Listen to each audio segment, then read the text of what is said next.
Hello, chat. I'm just testing my levels here. Hello, Lizzie Babs and Dave. Good to see you in chat.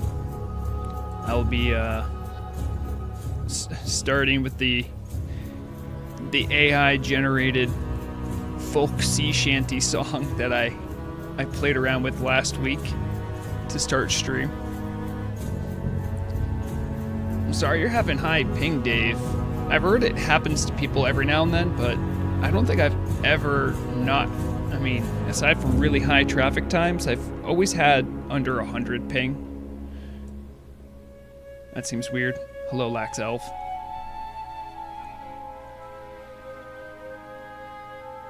Hello, Bernardo.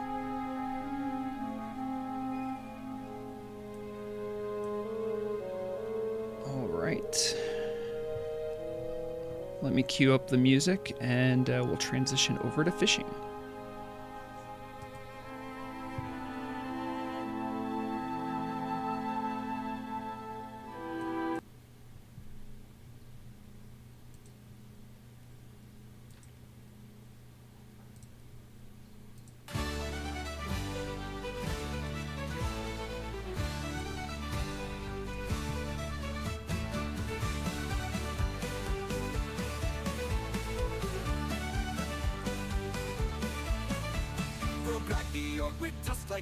Shuns the clash of steel. For a simpler life, no iron mace. For him, no blood to spill. Just a love for the ocean, a fisherman's thrill. Heave-ho, me hearties, yo-ho. Cast a line and let it flow.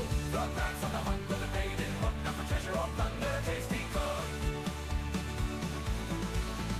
Seer stings his nostrils, salty spray. Progress trolls his line, worries melt away. Props on the hook, a flick of the wrist. Silence reigns supreme, a peaceful fist. Evil was taught a tug and a fight, a glistening salmon putting up a fright. Muscles bulge and roar with glee. Victory at last for the York of the sea. Ho! From backs on the hunt with a baited hook, not for treasure or plunder, tasty cook. Seer stings his nostrils, salty spray. Progress trolls his line, worries melt away. Props on the hook, a flick of the wrist. Silence reigns supreme, a peaceful fist. The line was taught a tug and a fight, a glistening salmon putting up a fright. Muscles bulge and roar with glee. Victory at last for the York of the sea. Ho! From backs on the hunt with a baited hook, not for treasure or plunder, tasty cook. No warrant for a crab, no battles to crave. Just the rhythm of waves where the ocean winds rave. Fishing fills his soul, similar form of war. A battle with the currents, what the deep seas roar.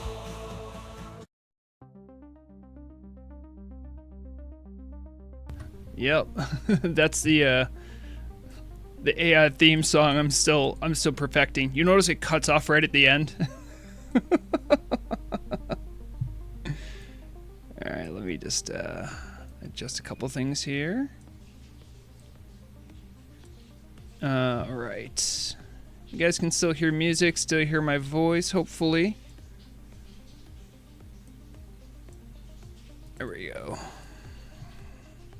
And yes, Bregorn, that is very much an AI created song. I wrote the lyrics, and then the AI program kind of just did whatever it wanted. Hello, Johnny One-Ups. Hello to anyone new dropping by if you'd like to join. We're just going to be hanging out, fishing over at the Tanaris Beach Party. For those that don't know, Tanaris is right here. And the beach party happens right along this long stretch of beach that you'll commonly find turtles like that, the steel jaw snapper. In fact, I think I brought some materials to make a fishing boat, which I'm going to go do right now.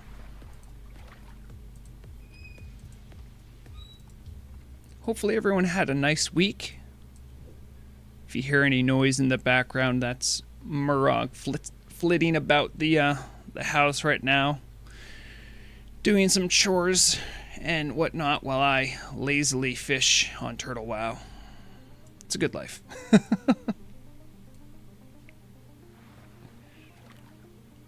I've thought about a number of ways to do intro. That one just seemed like the easiest. That I have another song I made. When I say I mean AI did it. And I'm still pretty circumspect about AI altogether, but it is what it is. Yo man, why is it not letting me fish? All right, there it is. But in the constant struggle between copyright and people making content with music, it's a struggle. So I've been using it mostly just to do backing tracks. The little folk sea shanty song was just something I did when I had too much time on my hands and I was having fun making songs. I still believe people should pay artists, but I don't think it's controversial to say that the copyright rules for people using background sounds and music for mood is a little bit onerous on the creator. But we hashed that out much last week.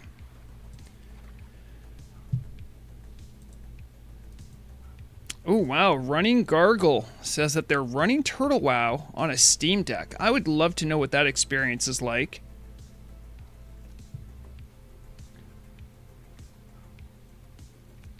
Meowning Vrograg. I don't know what that means, but okay. I'm here for it. There's Mandalore is technically in a spot I could maybe get him with the camera, but it would take some...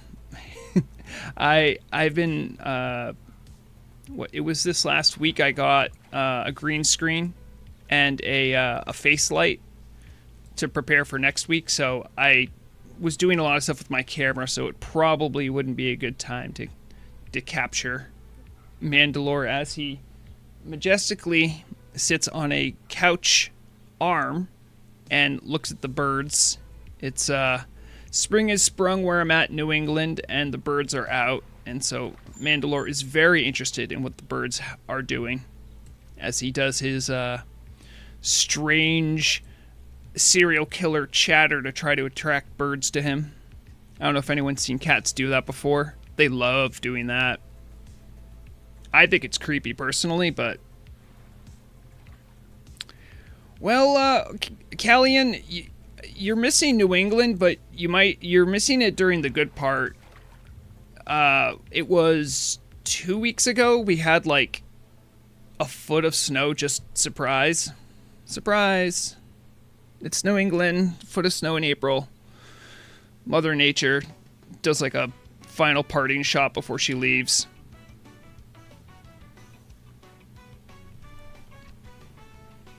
I am very excited to have some kind of a celebration next week. Although I am finding regularly that figuring out what time of day exists on the server is very difficult. If anyone remembers, when I did the T-Mog stream, that was at the Golden Moon guild base, which is on the same continent and is pretty much right around here. And there was the same time of day, and it was daylight out. Months later, same time of day, same day of the week, and it is definitely night. I do not understand the day-night cycle of the server, but I wanted to have it during daylight hours, and does that mean I need to have it in Eastern Kingdoms?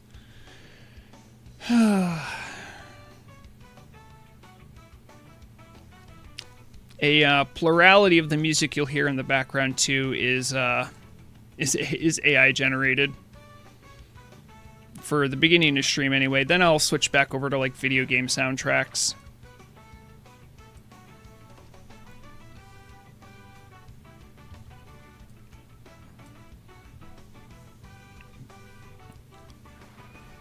There's plenty to talk about this week though. One thing that's been really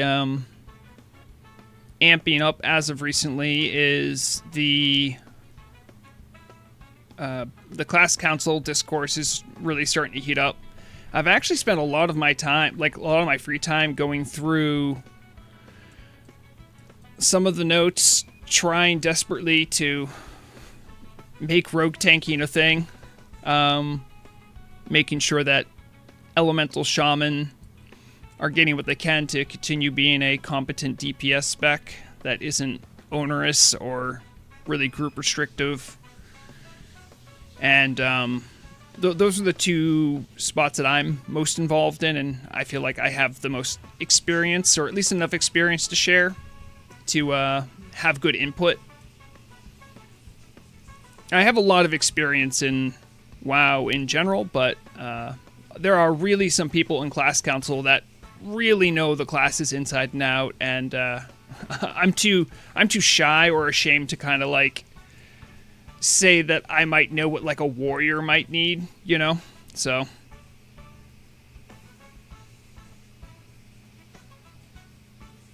thank you, Kalian. I was about to say, Kalian, if you're a member of the council, you're not supposed to be talking about that. It's been I will say, for my part, there have been some announcements that the team has made the council aware of that I've been pushing the developers and the team to be like, hey, this has pretty big impacts even now on the game, and you might want to let people know. Of course, I can't talk about what those are, but I also know Acalix is gearing up for a really big announcement coming out soon. I know what that is, but it again can't talk about it. But it's a big enough announcement that it actually changed when we're going to start recording the next episode of the podcast, the Under the Shell podcast that I've been doing with Acalix and Dan from the radio. Also, what is my playlist doing? Is it on random? No. Oh, that's fun. You just decided to go alphabetical. All right. Not that I have anything wrong, anything against the music that's playing. I like thought I set up a certain playlist, and then it just kind of just did its thing. The music's loud for me, but I'm listening to it with you guys, so hopefully it's not too loud for you guys. Hello, Vazia. Hello, Nafanti. Brigor, I missed your say chat. Yes, cats do make weird noises.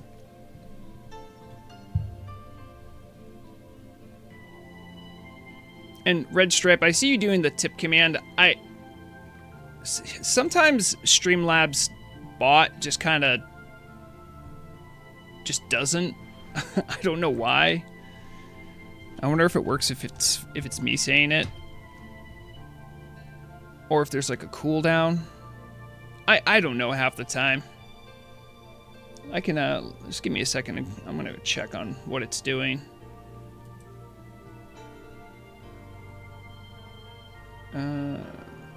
Commands? Oh, did I write it wrong? Oh no. Well, no, I didn't. Yeah, I thought it's exclamation. Well, I have it written incorrectly first off. Hold on.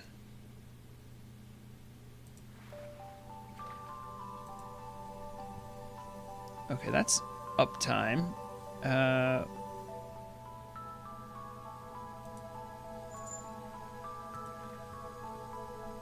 Template, yeah, that works. Permission everyone. Okay. Hello, Riddle. Good to see you. Let's see if it works now. Thank you, Red Stripe. I appreciate that. I still don't know what SEK is. I think I did at one point, but thank you all the same.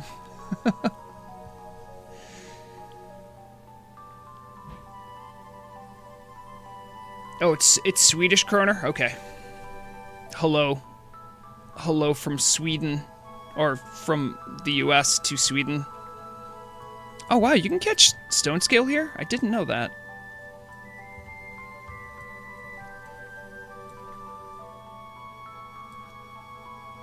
I appreciate the generosity. Obviously, I would like in some way for this to be like something that I do more main time. Oh yeah, I forgot I had that chat alert. Oh, the donation alert works. Oh, you know what? I should probably double check to make sure Cladbot is actually like a moderator. I think in my chat. I think that's what it needs. Now I have to find YouTube.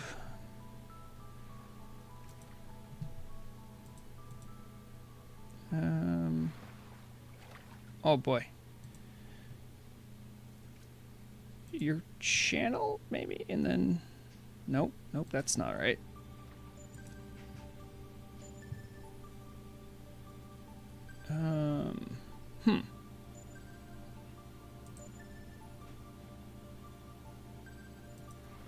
Channel... Nope. Permissions. Nope. Yeah, maybe community. Yeah, Streamlabs is considered a managing moderator. It just is ignoring that.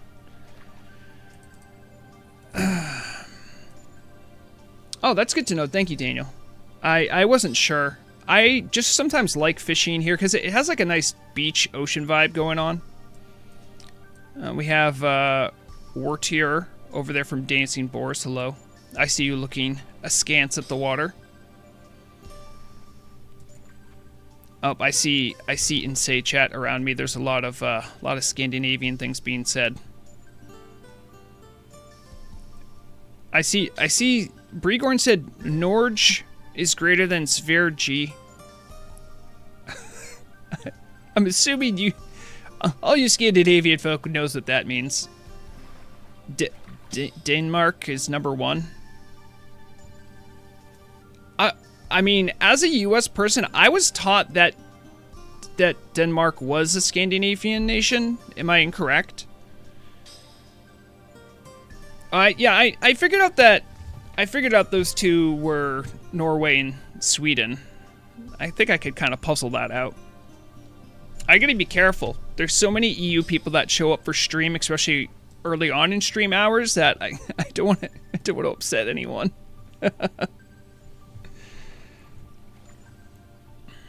Speaking of Gnome, I made the mistake during a Turtle Wow radio meeting of letting the radio team know that I have a gnome voice, and there was some part written for a gnome, and they all made me do it. They bullied me.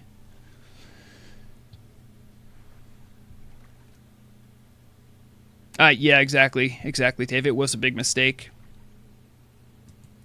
Do you... Dave, obviously, if you say so, I don't know if it bears any... Do you think they'll be upset, like, if I let people listen to what I did for the gnome voice? I mean, it's not mixed down, and I know Volca has to put music under it for the actual radio. I think it might be a cool thing to let people hear what I did for the radio. Okay. Yeah. Hold on.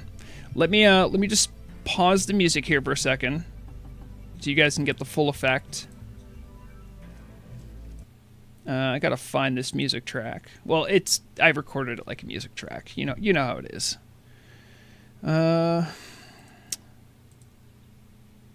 Radio. Okay. Okay, I'm gonna turn up the volume on this a little bit. If you are sensitive to really gnomish voices, strap in.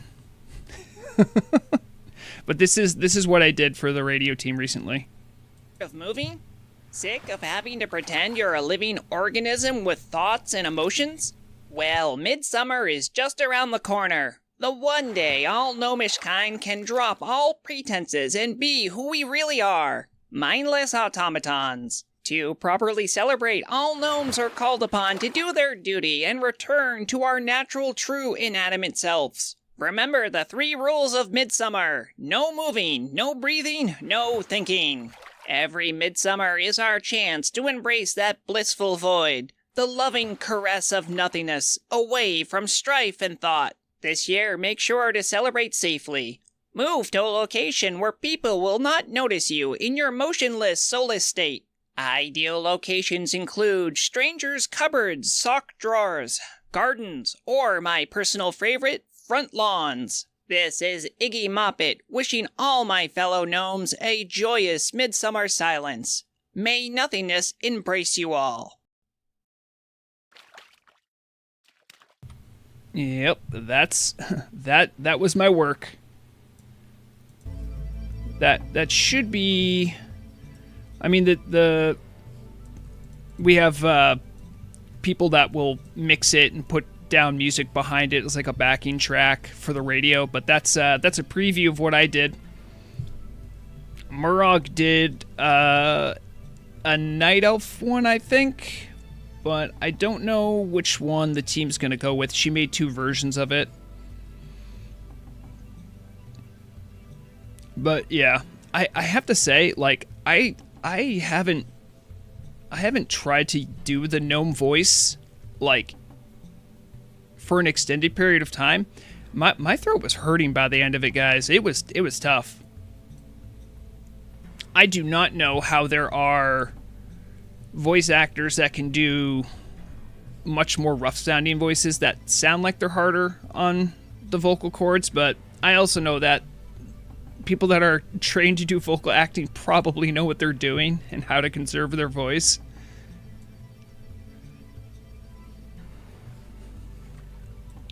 But I am extremely proud to be able to participate in the radio team in some of their productions. They do amazing work. They're very passionate. And, I mean, it's just a good thing overall. I mean, I think plenty of people on the server would like more things from the radio team. And, I mean, of course. My point of view generally with the radio stuff is let's have more community voices, be that literally or figuratively. Find ways to join. Whether it's through their participation, whether it's through their own creations. But since it's a Turtle WoW thing, they manage it pretty strictly, and, there's PG-13, sort of guidelines, and so that excludes a lot. A lot of it, too, is, this is like a fun side passion project for the people that are doing the radio stuff, so undertaking big things like that requires a lot of time. I know because there's tons more I would like to do for the radio, but making stuff sound good, making it a good polished product, it takes a lot of time, to be honest. And I want to respect the team members' time. So while I'll always have ideas, I also recognize that making good ideas happen takes a lot of work.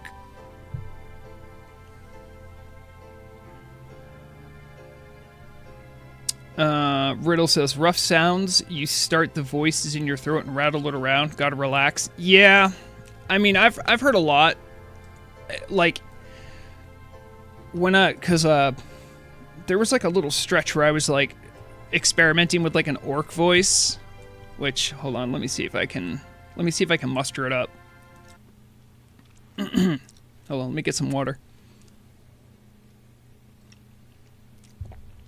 And the first thing is you have to loosen your jaw and make it really kind of hang. And then you have to add some gravel behind it. And this is how I would talk like Vrograg if I had to do it all the time. But this would be really, really onerous on me, and I wouldn't do it. because I don't actually have tusks. And then you can also do like some post work where, you know, obviously you'd add some extra stuff on the side to make it more properly deep. Because I mean, even if you listen to orc voice lines in like retail WoW, they add a lot of extra stuff to that.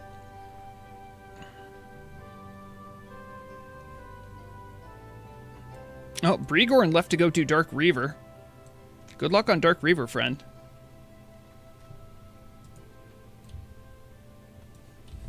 Yeah, the fish are definitely biting. This is great. So, let's see. Between regularly posting in the Class Change Council Discord, between keeping up with radio stuff, I'm still trying to organize stuff for the celebration next week. I have done a lot of nothing. I mean, I've done a lot of thinking, but I haven't... The most I've done is get my camera and green screen set up. I still can't even determine, like, what kind of a venue. I could try Golden Moon again.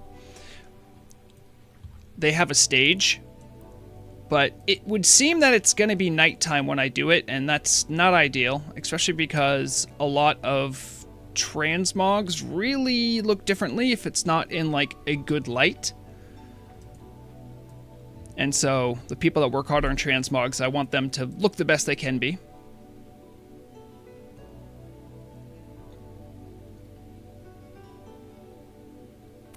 A Garrosh voice actor. Yeah, I bet you there are some people that can naturally get very close. I still think they add something, at least for the cinematics, but I could be wrong. I'm not much of an audiophile, so...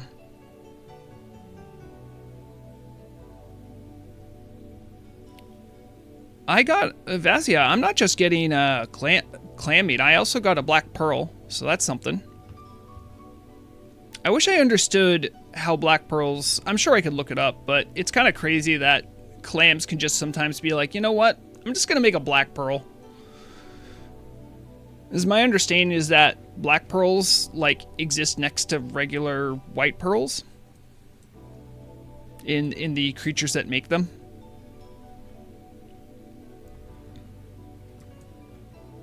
Yep, I use Audacity as well. It has a nice learning curve in that it's not too difficult and most things are pretty intuitive. And I've been using Audacity for a good long time. It's open source, which is nice.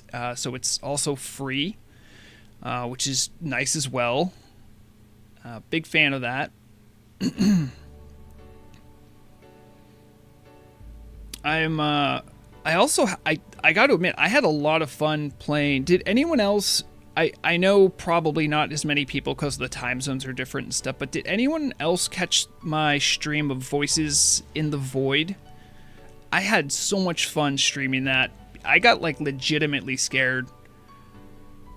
I think when I was live, there weren't that many people watching, because after I got done the news, I'm like, hey, after I'm done the news, I'm going to try streaming this game. But that was really cool.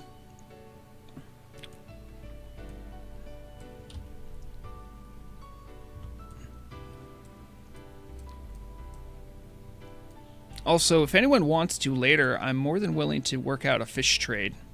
I'm much more focused on trying to get Firefin than Stone Scale. I get Firefin for Obomsawin. It doesn't seem like it's a lot, but she has fire totems, and extra fire damage helps, so I use Elixir of Greater Firepower on her. And sometimes I use Fire Shock, too.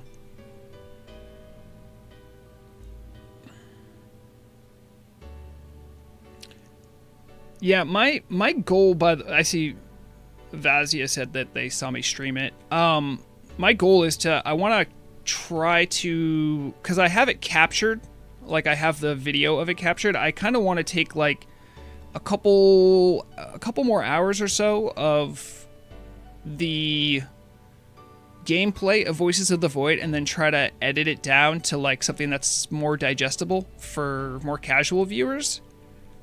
because that game, it's a, I guess you would call it like a freemium game. It's like a pay what you want game, technically, right? And so it's free if you don't have a lot of cash on you, but it's in development. But the developer is really good about engaging the community, and everyone knows I have a soft spot for games that care about their community. So,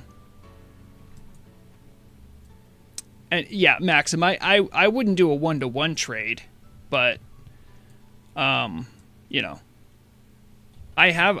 caught 6 stone scale so far today, just here. So, if someone doesn't want their Firefin, maybe we can work something out.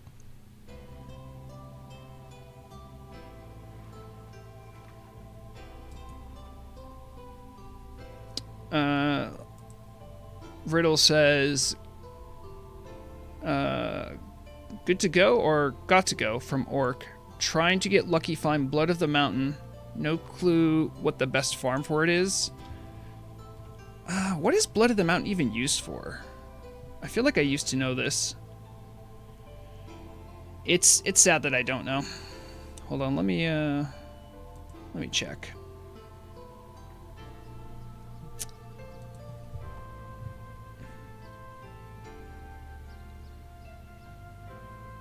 Oh, there's that screen.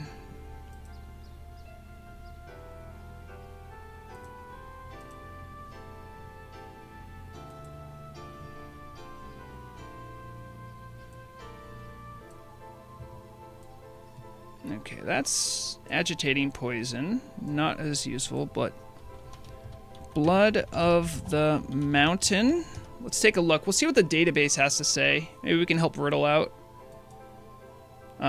So it's a reagent for a couple hard-to-make things. Ornate Bloodstone Dagger. I think I was looking at this for a bomb swim. Sulfuron, a couple Dark Iron weapons, Black Amnesty, and also this enchanting thing that I know. This is like a...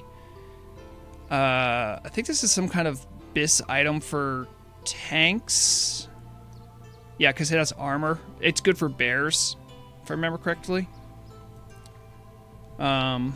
And it is dropped by Molten Destroyers. Have a 70% chance to drop them according to the database. Everything else has a small chance. Molten Destroyer, I think, is in Molten Core, right? Yeah. So it's seemingly Molten Core or just a bunch of stuff in Blackrock Depths. Just kill a bunch of stuff.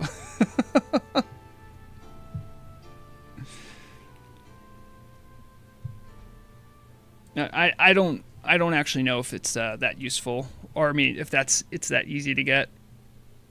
Oh, you're getting it for the Sulfuron hammer. Okay. Well, Riddle, I know at least your PvE character is in our guild. You could try asking the guild bank for some. They might have some.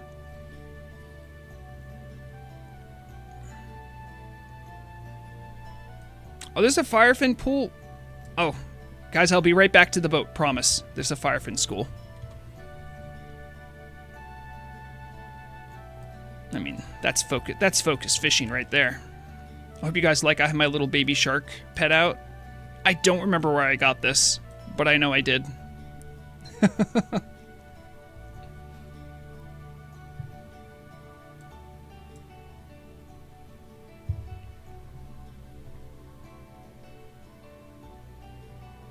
Oh, did I miss the cast? Oh, I missed the cast. Come on. Now, is that too far? Come on. There it is. There it is. Oh, does it? Yeah, it has been so long since I got the baby shark. This is like something that I guess I hadn't experienced before, but when you're on a server long enough, you forget some of the stuff you used to know. Maybe it's because I'm old.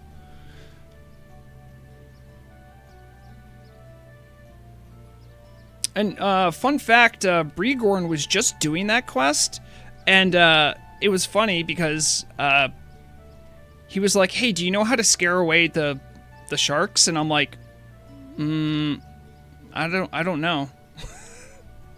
I did it at some point. I just didn't know. In my defense, that was years ago. at this point. Right, there it is. Back on the boat. Thanks for the call out there on the Firefin. Yeah, Bregorn and I both thought you had to scare away the baby sharks that are right near the water, but apparently you have to scare away the ones that are in the deeper water. I can't, like that one right there. I think those sharks should have cool drops. I don't think they do. It's a cool model, though. It's a scaled-up model of the shark you have to fight as part of the Scepter quest. And that's one of my favorite fights in the server. It's just a fun fight. Just or I guess in classic and vanilla.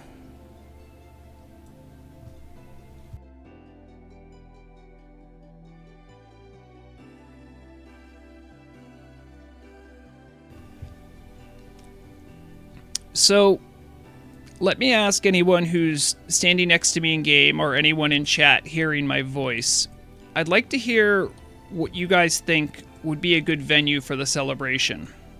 I'm thinking it needs to be Eastern Kingdoms because I think it's daylight over there. Cyclones, by the way, nice mount. Cyclones and I both have a mount that cannot be used in cities because they're too big. And fair enough. Cyclones, do you know what my mount is that can't go into cities? Sorry about the boat, everyone. I'll put it away shortly. You can see why.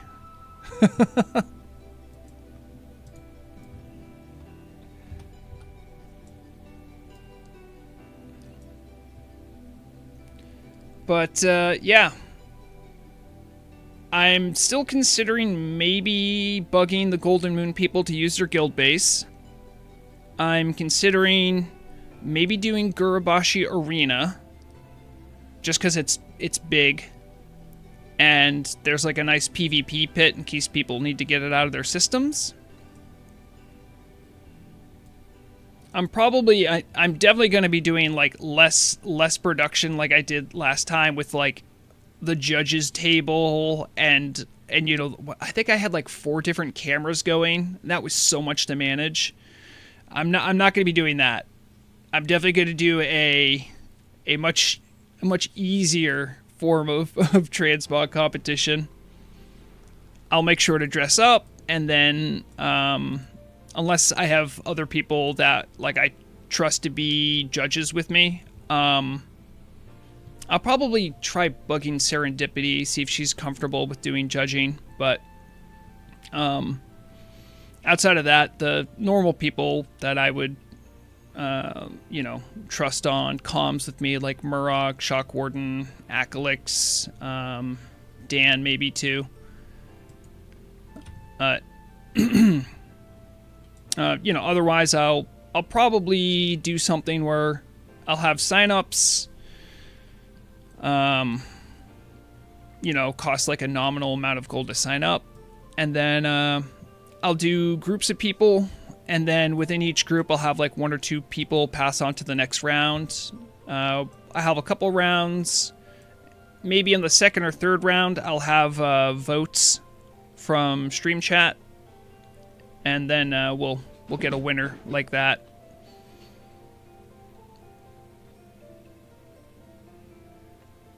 I've never been to the Emerald Dream Guild base, Cyclones. I don't doubt it. One of the things that I like about Golden Moon is that the guild base there is accessible to pretty much everyone. Like, if you're level 10, you can get there, for instance. And that's one of the reasons why, like, I thought that was an ideal location. You can do the same thing with Gurubashi, but I don't know if Emerald Dream has a base that anyone can get to.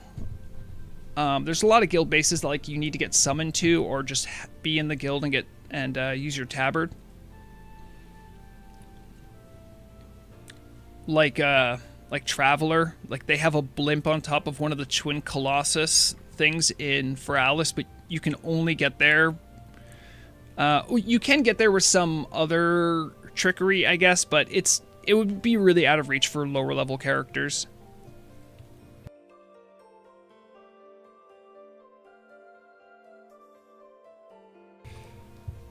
Yep, exactly. But, like, even when you say that, it's like, you have to take the Bird Mount and Noggin Fogger, and it's like, well, pretty much anyone level 30 and under is just not going to be able to get there. It would be cool, like, if we had a exotic location and I could get some warlocks to volunteer to summon people if they need it. Act as, like, a shuttle service. But, you know. Generally, with streaming and planning events, it requires a lot. I need to, like, I need a bunch of people that are willing to help out to do stuff like that, and then I need to have, like, a meeting to be like, hey, this is the plan. Can you do this, this, and this? You know, when I did the PvP event, I lucked out that little Karen was around and was able to help out with signups, for instance. So I might luck out in that regard, but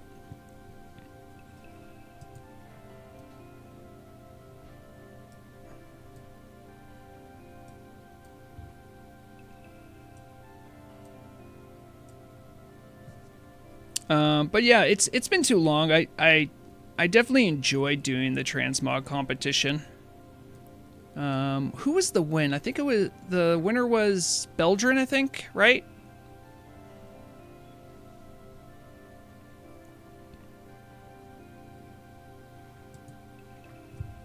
Kandros, you speak the truth. Imagine if they fixed the outdoor Nef room and it wasn't missing the floor, make that our new guild base. Yeah, kind of. I feel like, lore-wise, you know, if you allow the story to develop, Blackwing Guard has been spawn camping Nefarian for years at this point. I feel like we should now own his throne room.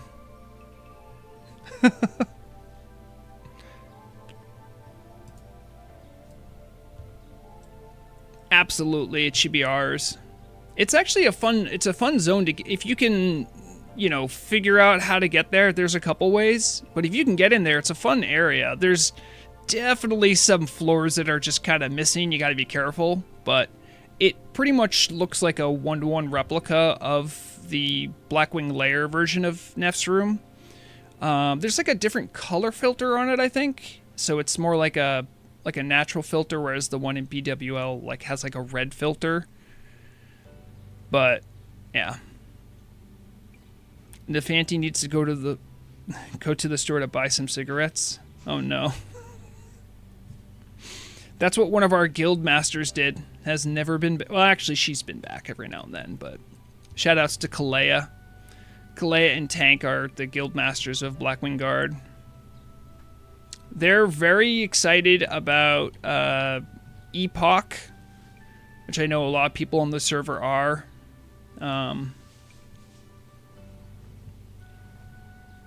I've heard varying things. I think more private servers doing different things is good.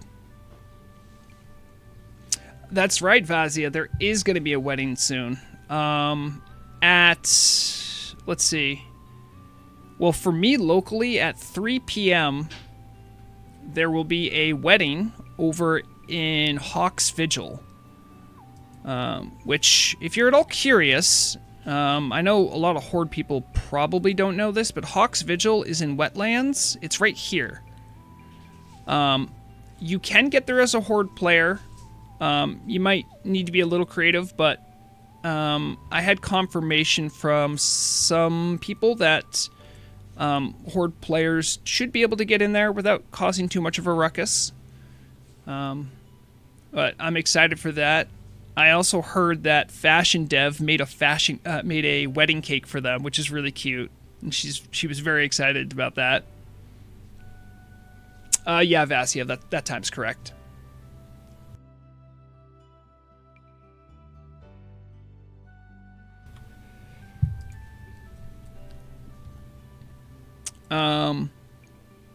Will Roomba be there? I don't know. Roomba's hard to track. Who knows what that guy's up to?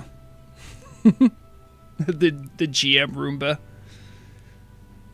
All the inside jokes that GMs have, it's really cute. Like, they have their own little subculture. Yeah.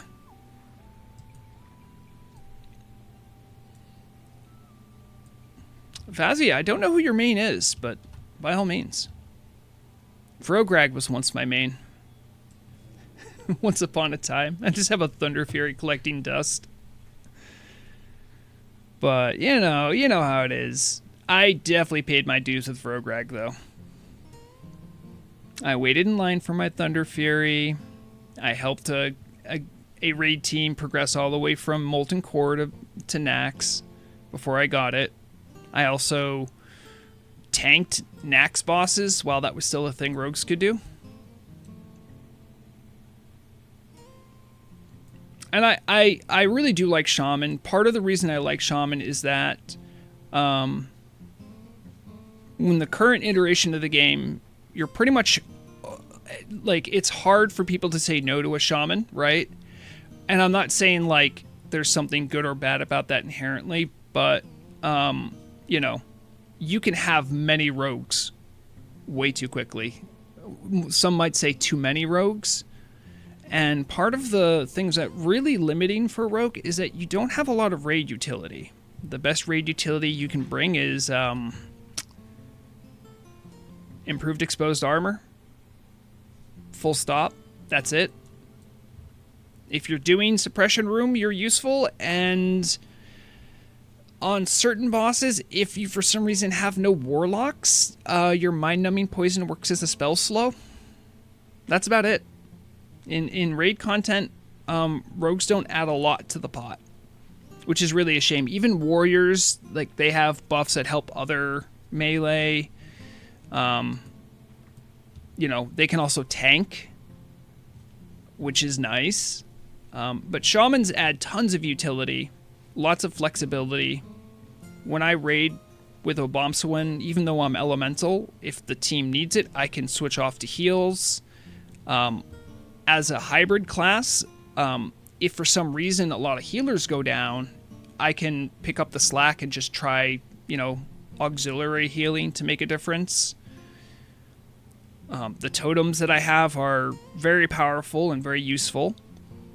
So it's a situation where, like, I feel like I'm always helping my raid team. Whereas, like, if I'm having a bad day on Vrograg and I'm not pumping hard, it's just a net loss for the raid team, and that feels bad. That being said, I do truly love rogues, and I desperately wish they had more utility. That is something that I am a proponent of in class council. I've seen some ideas. I've had some ideas. Can't say how those ideas are going, but I know one thing that that I'd like for rogues, and this is something I think would be fun to have, and I genuinely mean fun, for any rogue toolkit. And this isn't like my desperation, like, hey, I think there should be, you know, rogue tanking should be a thing. I think rogues genuinely should have a taunt. And let me break down why. Rogues have evasion. And as long as evasion isn't broken or they haven't done something with it, that does mean you can be in a situation where you won't get hit for a limited amount of time. See, 15 seconds. And the reason I think a taunt would be a good idea for all rogue toolkit is that there's definitely times when a caster does an oopsie, and now there's something in melee that is just demolishing clothies. Now, of course, tanks have a taunt. They can taunt to pull it back to a safe distance, what have you. But giving rogues that ability to, like, in a pinch, let's say something goes sideways, a rogue could taunt, use evasion, and then pull something to a safe distance. And then hopefully a tank picks it up, otherwise they'll die. I think that's sometimes, like, that alone would be raid utility. You know what I mean?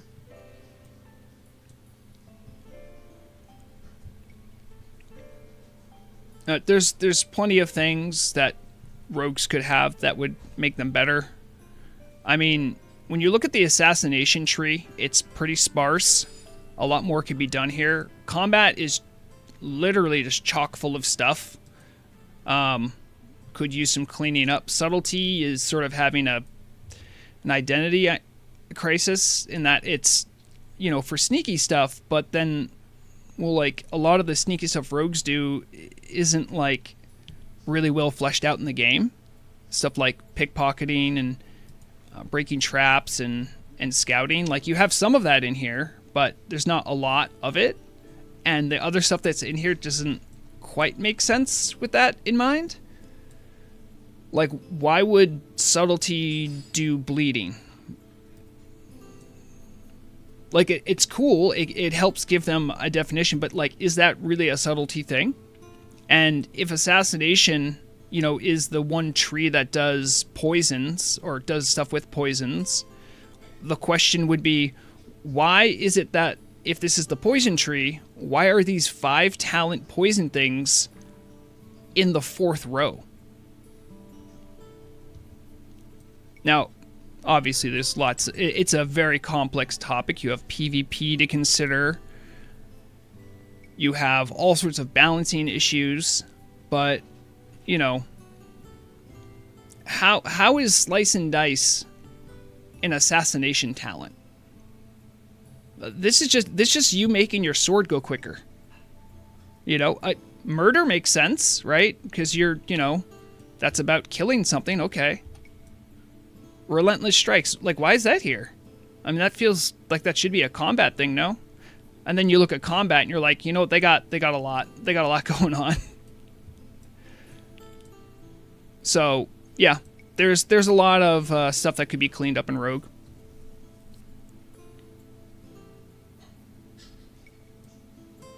No, the boat won't sink, guys. Torrent, like, these are sturdy boats. There's a Christmas tree on this boat now. Oh, jeez. And a mailbox, a goblin. I totally believe the boat won't collapse, but I'm just gonna check this boat.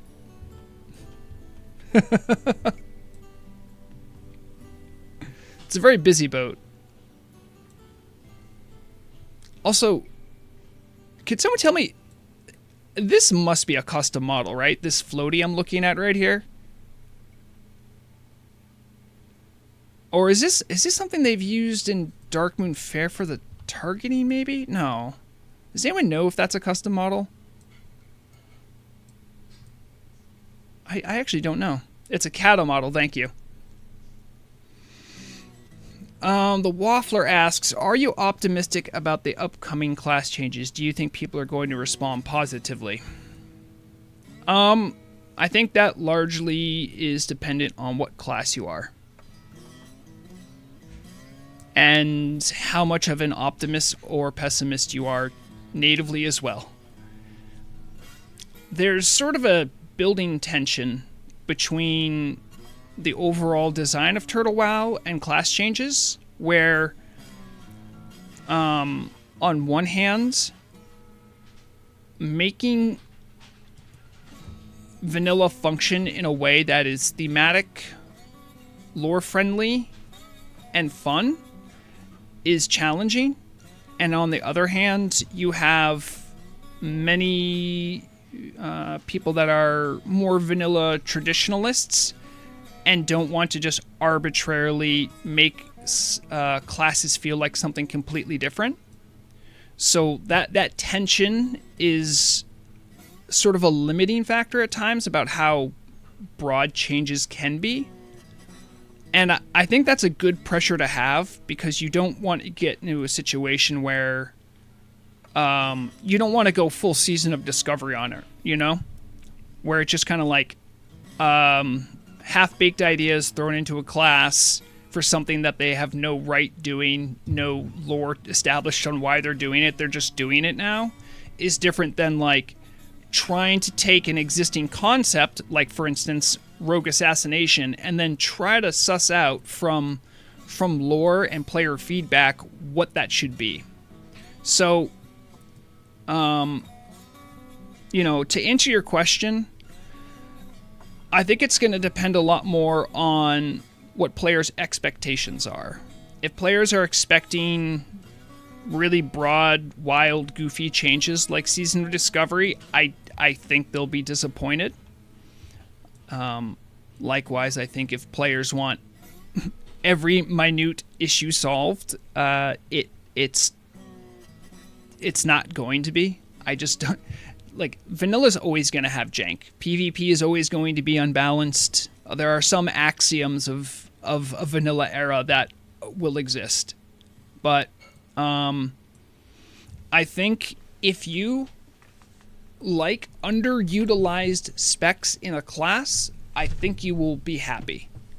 If you like underexplored parts of classes, I think you will be happy.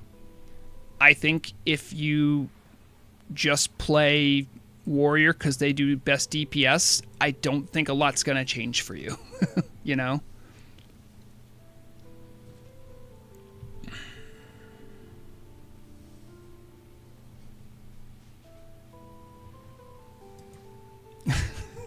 That's a Kalian. I'm just curious about Arcane. Will it be support focused? Will it get Arcane Blast? Please no, etc., etc.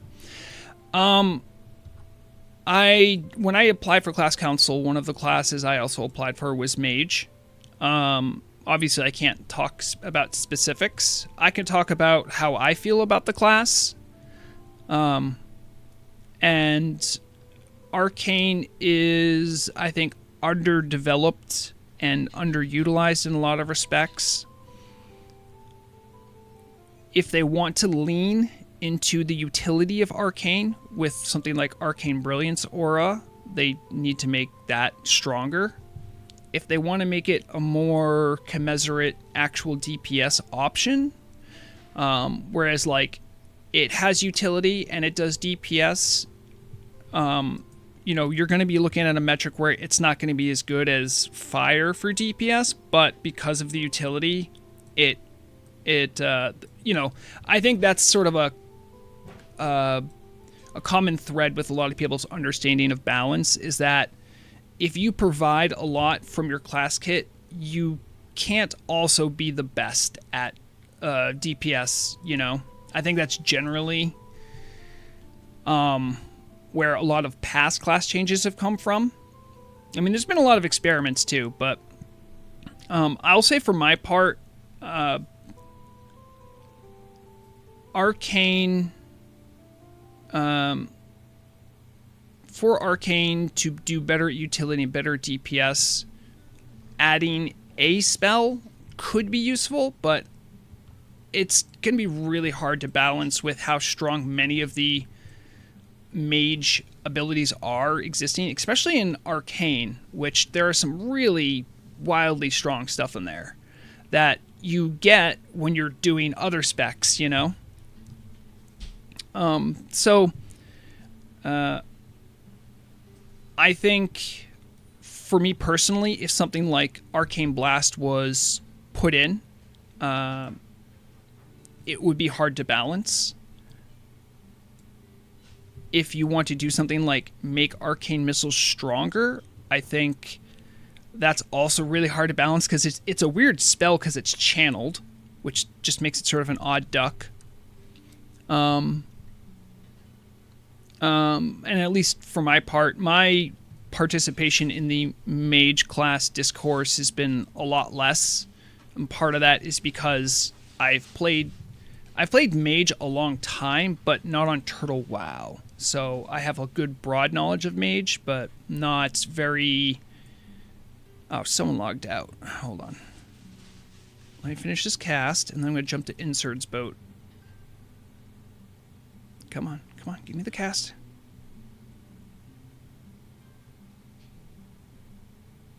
Come on, give me the cast.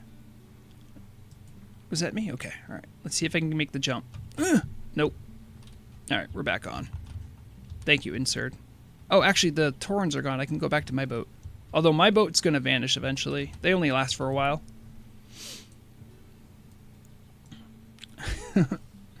Give us range warrior. I think you're talking about hunters.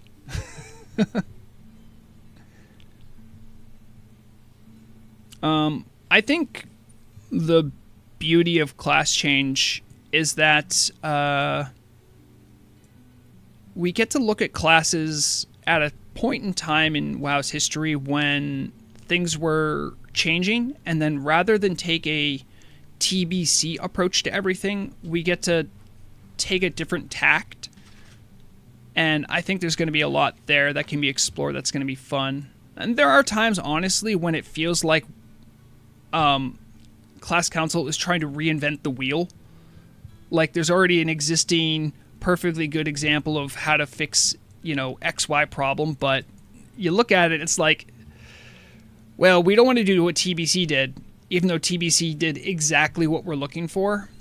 So sometimes that's difficult, although I respect that point of view of, like, we don't just want to copy.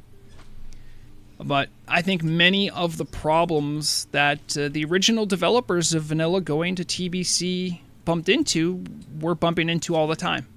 And I understand why it's so difficult. There's a bunch of hobbyists in those channels, a lot of just fans, just community members, like not people that do it for a job.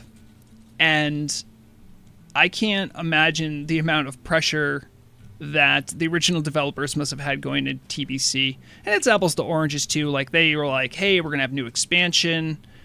They could really separate themselves from Vanilla, but being so strongly married to Vanilla makes it a different and unique challenge.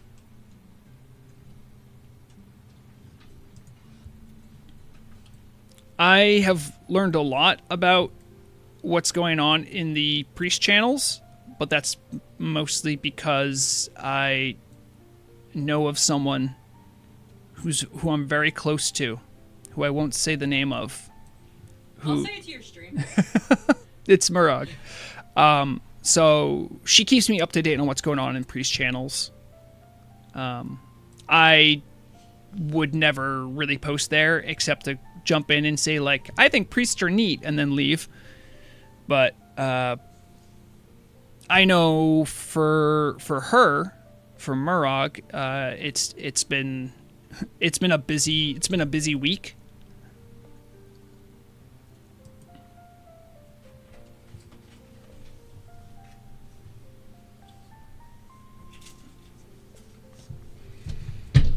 Yeah, I mean, so, for what it's worth, from my perspective, when I think of a holy priest, I generally think of a healer. When I think of a shadow priest, I think of, did I just aggro them? Are they going to kill me? And when I think of a discipline priest, I think of, like, damage. Like, I think, like, from, like, a really zoomed out perspective, which I have more because I don't really play priest, I just know one.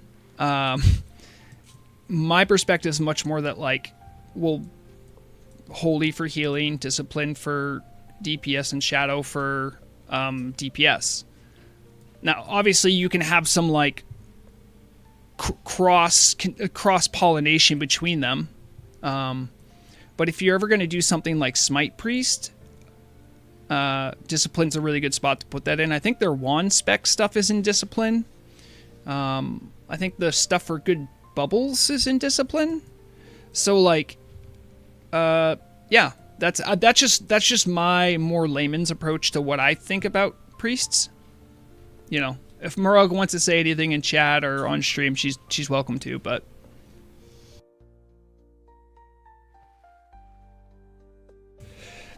well, yeah, and PI being in disc, I think, is kind of a problem.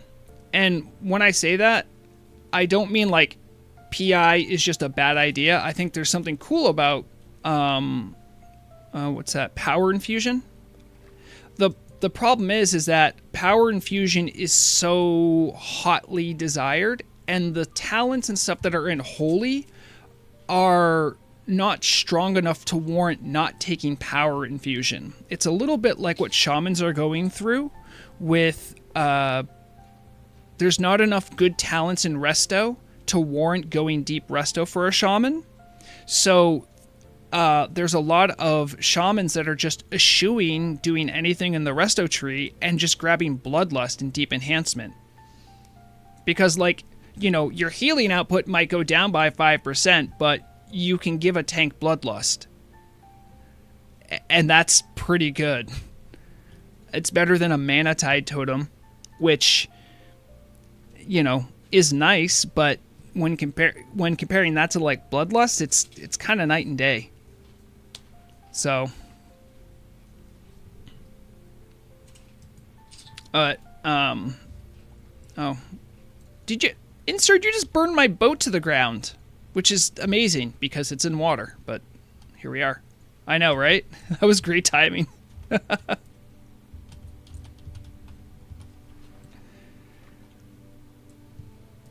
Oh, Thalaria, you asked about Brigorn's fishing skill. Brigorn told me before stream that he finished his fishing.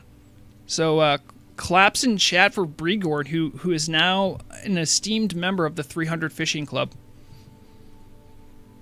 Hello, Channel Lurker. Yeah, Maxim, you're not wrong in that discipline has many support elements in it. I just, you know, I know that there are many priests who would like to see some interesting stuff happen with Smite. And I think that's going to always be a thing that wants to happen because it's so close to like being like a really viable DPS spec, but it's just missing a couple things. And it's like, where do you put that? And you have that weighed against, you know, the strength of power infusion, weighed against how inconsequential a lot of the holy talents can be by comparison versus the sort of water shedding uniformity of like, oh, just be a PI priest, you know? And there's similar things happen, too, with very powerful abilities, like Wind Fury is a very polarizing thing. Nightfall is very polarizing. Because they're so strong, it kind of makes everything difficult. By the way, Wisebeard, amazing look. Love that. Is that a full... That's a purple tuxedo, my friend. That is amazing. I'm going to invite you to group. I want to see what this is, so I can inspect you. Alright, so we have purple dinner suit. Oh, okay, this must be one of the new things from Serendipity. Black tie waistcoat, naturally. And for pants, we got... Oh, is that a suit that does the whole thing? Because you have nothing... Yeah, that must be it. That's a great look. Love to see it. Thank you for letting me look at you very closely.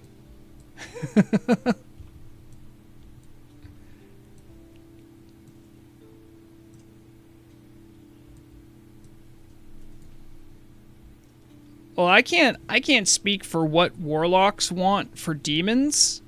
I know a lot of them that played in TBC really miss having their Felguard friend.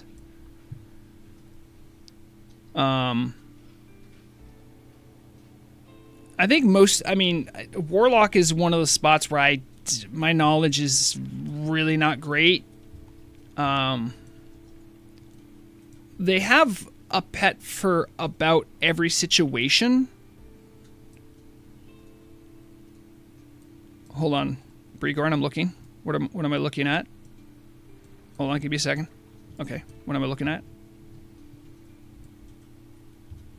Oh yeah, he's just in his Dalaran robes. Yeah, this is great. Love the touch with the Staff of Dominance. This is great. Look, the Dalaran tabard. I think that's difficult to get. I don't know. It might just be a store item, but looks great with the shoulders. Gloves are a nice touch. The belt, yeah, you really got a good look going on here. I'm almost sometimes don't you wish like the shoulders could just be scaled down a little bit? Because sometimes the shoulders are a bit much. But I do like the look. Maybe a purple undershirt. I think that might cut off some of your neckline there too, which might add to it. But I think the purple of rich purple shirt might not match well, so. But yeah, I've actually, true story, Obomsawin wants that staff because it has lightning particle effects. She has a KT staff. It's not like she needs it for damage. She just wants it because that's the only staff in the game I can think of that has lightning particle effects. That is a shame. But yeah, this is good. Really no notes.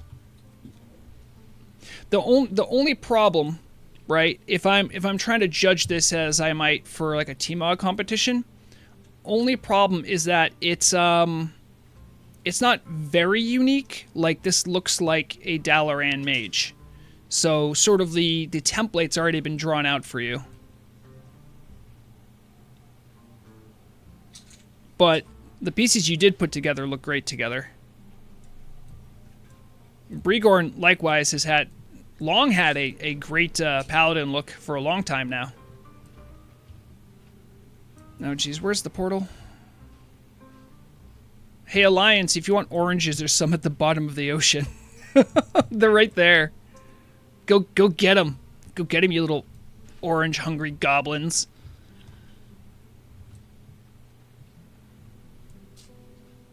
Yes, Brigorn, it's a good default. By the way, I just want to point out, Chittlelurker had a really funny comment. Chittlelurker says, I would take a quest from this man. Yeah, you look like an NPC I'm going to do a quest for. What artifact from Karazhan am I going to grab for you?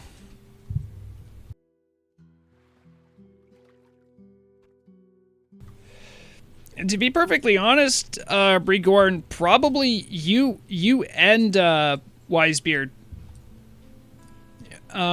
Probably if you were an NPC, I'd be like, okay, you're probably an NPC near a war zone, and you need me to kill some demon dogs that are invading.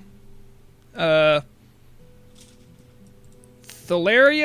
doesn't look too much like an NPC. Could be a hunter trainer. By the way, lovely. This is a good look, Thalaria, as well. I know those pieces aren't all from the same set. That looks great.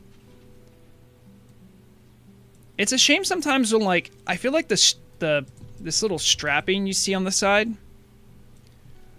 Sometimes I wish you could have like a different color under there, sort of like, you know, you have a shirt slot. I wish you could have like a pants slot or like underwear slot, so that like some people like that, but sometimes I'm like, it's a little much, you know. Insert with the Scarlet Admiral's jacket. That's a... Oh, where's that hat? Ooh. What is that hat? I want to know. I'm going to inspect you. Let's take a look. What hat is this? Enforcer Captain's... Oh, this is the Bloodsail Buccaneer hat. And you have the Captain's overcoat, whereas I have the same model, but it's from a completely different source. Let me see if I can get this. This is the Admiral... Yeah, this one. If I put this on... See, it's the same model. Although, I think the pants might be slightly different. Or this could just be classic Horde stretching, but... yeah. The hat is amazing. I love the red hat.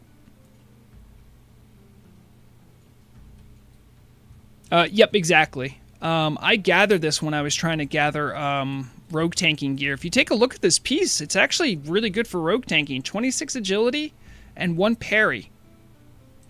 That's really good. So if you ever are in Scarlet Enclave and are considering rogue tanking, try to get this bad boy. It drops off of a 24-hour respawning rare spawn boss. Bring some friends if you do it. It's not, you can't really solo it, but it's a good one.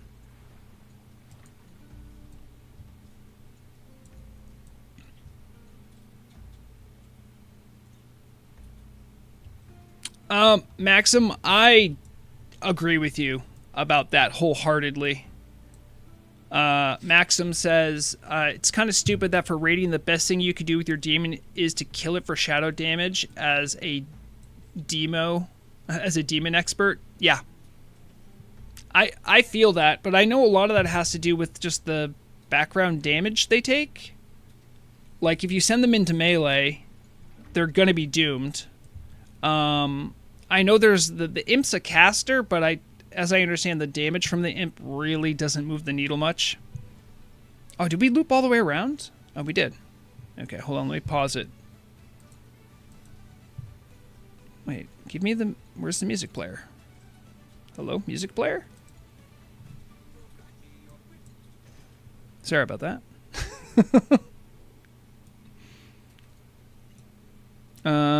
Let's see. Let me do a poll. Let's start a poll.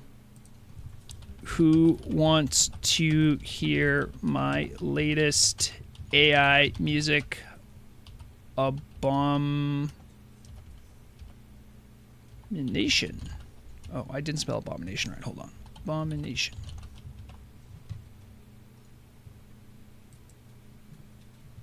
I'll leave it up to stream chat if you guys want to hear my latest thing.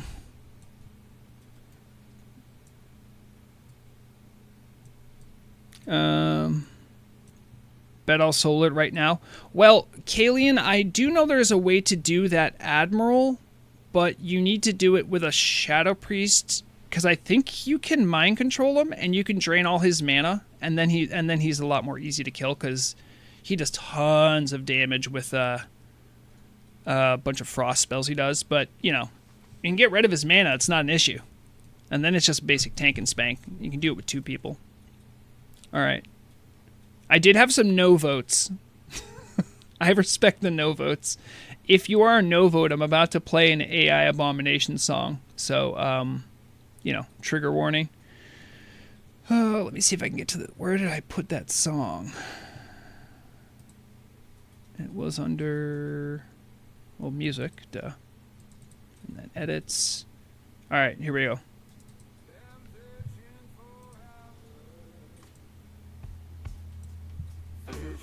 Taking a bite, fishing for hours, fish still ain't gonna bite, fishing for hours, don't go home blue tonight.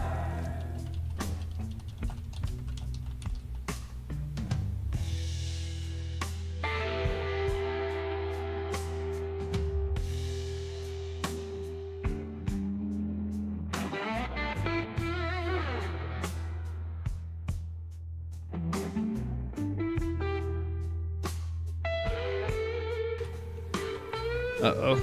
Volka said he's coming. Volka does music. He might be angry at me.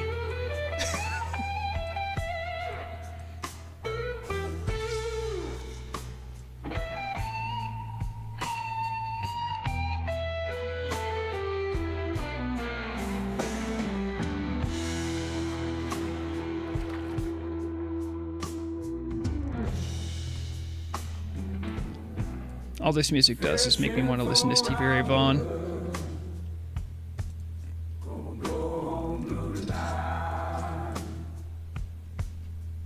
Fishing for hours,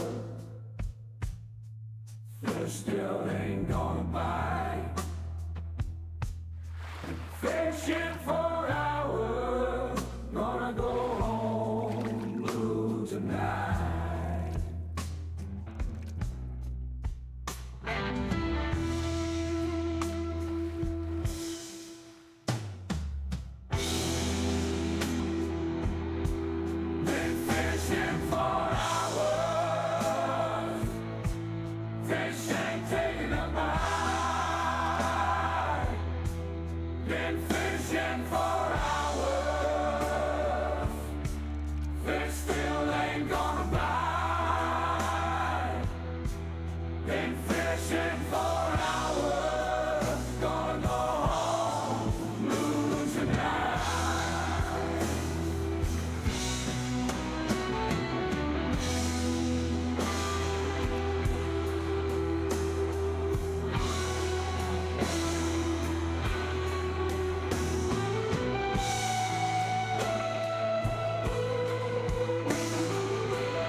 Okay, there is my latest AI abomination.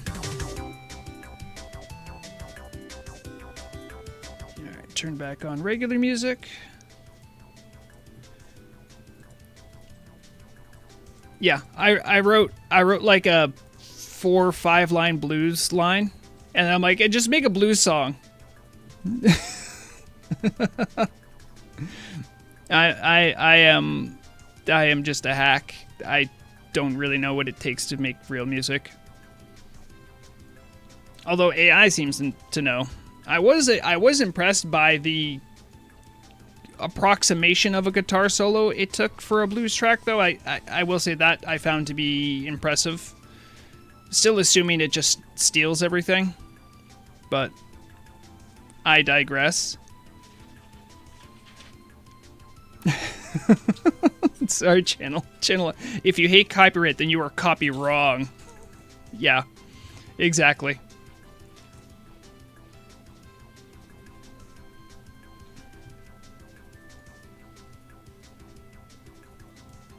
Ooh, insert, lovely.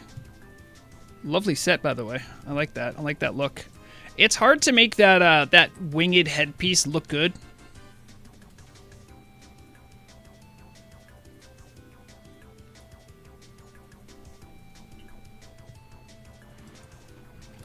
So I was thinking that in a little bit we'll wrap up fishing, and I wanted to go, we should go do some races over at Shimmering Flats, because it's right around the corner. I never got my Goblin car keys, and I think you can get them there. There was a time when they were bind on equip, and they were getting sold in the auction house. I never bought them, and I should have.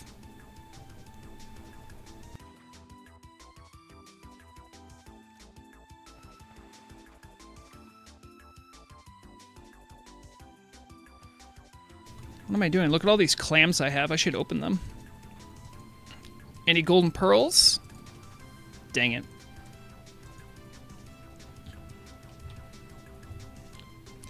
You guys may be excited to see my bags are actually cleared out. Fun fact, I went through my bank and got rid of old, useless gear. Ooh, a 47 pounder. Not bad, Thalaria. What do I... Hey, you know what? Let's trade. I also got a 47 pounder.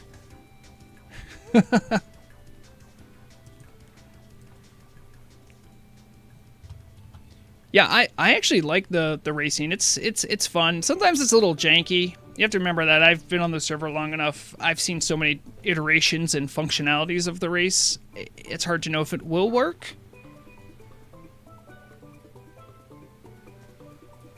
People keep jumping in and out of the water. I'm missing my cast. Come on, guys.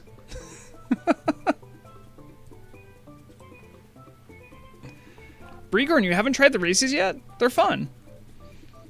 It's somewhere between, like... It's kind of its own thing. It's a little bit like Mario Kart, I guess. There's like little boosts and there's weapons you can use.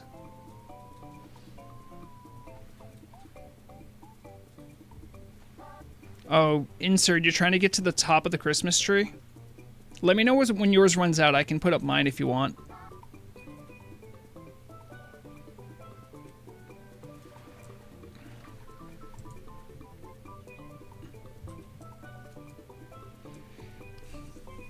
Also, here's an interesting phenomenon I'm getting, and I don't know how serious people are. I know people will joke around about this, but as many of you know, for next week's celebration, I said, like, as part of it, like, I'll do a face reveal. I've had people in the past say, like, oh, like, you know, a face reveal, that would be fun, blah, blah, blah. And, you know, I've definitely gone over all the security stuff with other people in content spaces about, like, you know, how to be safe and protect myself. So I'm not worried about that. But ever since I've brought it up occasionally in, like, news episodes, I've like, had, like, 1 or 2 comments every time I've mentioned it where people are like, wait a minute, you mean you're not an orc? I don't want to see that. I had one person, and I assume they were joking, were like, you know what, that's when my internet's gonna stop. And now I'm like, wait a second. Do people not want to? Do people not want the face reveal?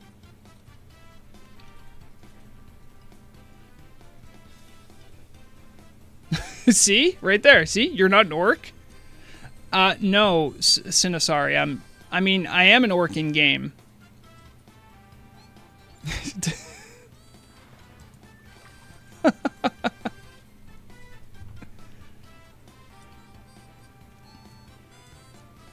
Oh yeah, I mean, so really my thinking behind doing a face reveal is that, you know, I've tried to be like a community member who's, you know, doing what I can to make sure the community's healthy. And I've tried a lot to engender like trust within the community. And I always thought it was a little weird that like I do all this trust building, but like I don't even like show my face. And obviously it might be a little different for like an RP server, right? But I think it's nice to see the face of someone who's trying to earn your trust, you know? Like a guy in a mask walks up to you and says, hey, you can trust me. Versus a person who says that without a mask on is like, it feels like those are two different things. Well, yeah, and so I would say that there's a difference, Maxim, because I'm not part of the turtle team. And the reason that's important is that if you are on the turtle team, you are probably more likely to get Pinkerton sent to your place. I'm not a member of the turtle team. You'd waste your money by sending Pinkertons to my place. I'd be like, I don't know, man. I just like Turtle WoW. Like, okay. I don't have dev access. I don't have back-end access. I'm a community member like all of you. And from the beginning, that's always been my thing. So part of it's like trying to be relatable.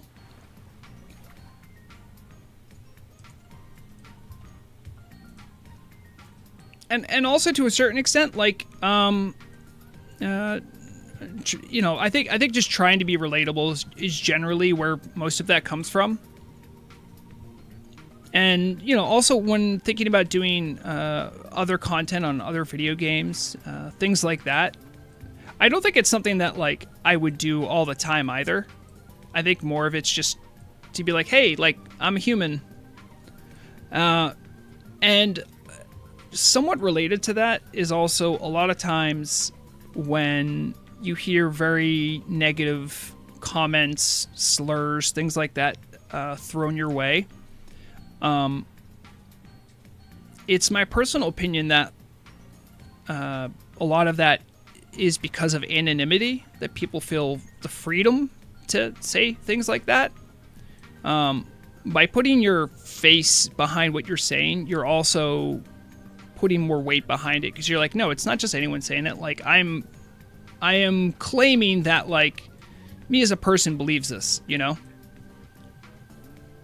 Those are sort of like my waxing poetic thoughts about it.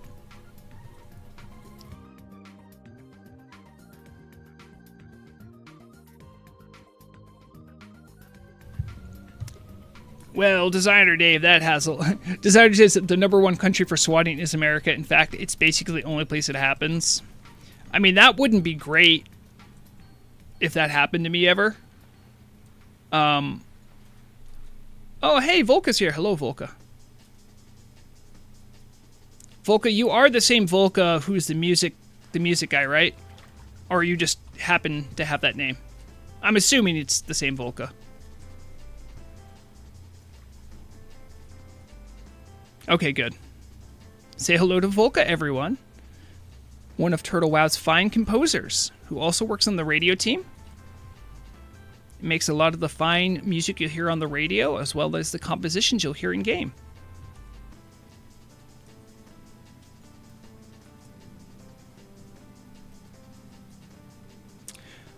You know, Channel, I mean, I've been around the dark corners of the internet long enough that I'm already pretty desensitized. I'm desensitized to it existing. I'm still a sensitive person. Like, I think comments still affect me when they're negative or hurtful. But I've definitely grown a thicker skin since doing content. And I don't think having public chats be so hateful is necessarily a thing where you can just throw your hands up in the air and be like, oh well. I always think the community can do better, and I'm always going to call on them to do better. And part of that is by not actively participating in that kind of speech. There's children that play this game, there's women, there's other marginalized groups that play, and they should have a right to feel welcomed and like it's okay to play the game. And I generally stand by that statement. So, you know, if people want to be toxic to me, that's whatever. But in general, I'm going to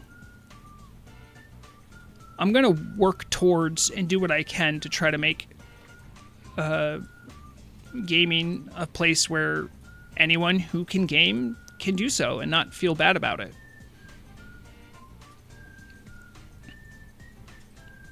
And I mean, there's a lot of inertia behind the sort of toxicity you'll see in WoW chats. It's happened for a long time. I even remember, I think I was doing something in Dire Maul on stream, and I had like a first time chatter jump in stream, and it's just like, how old are you? And I'm like, I don't know, man, you're kind of being weird about this. And they're like, oh no, you're the one being weird because you're dodging the question. And I'm just like, what? And I called them out for being weird, and then they said I'm like a low testosterone beta male cuck or something like that. I'm like, okay. I'm like, what? I'm just like, bro. I just remember that. I'm like, I don't even understand where this is coming from.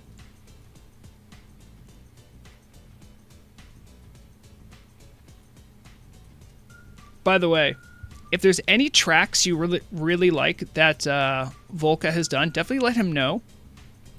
He likes hearing feedback on his music because he's very proud of his work.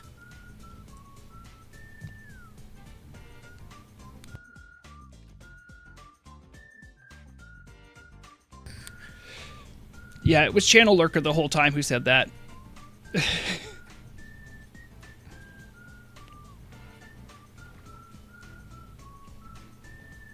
Volca hasn't done all the tracks, but he's done many, if not all, for like the newer content, I believe.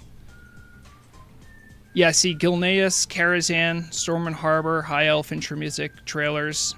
Yep. There's some like older music that was done by other composers who I don't know if they're still on the team or if they're still making stuff for the team, but I have a full list. Let's see here. I can actually check this out because I have most of the Turtle Wow music downloaded on my computer. I use some of it for my videos every now and then too. Let me see if I can find it. Videos. No, I'm gonna go to assets and then music.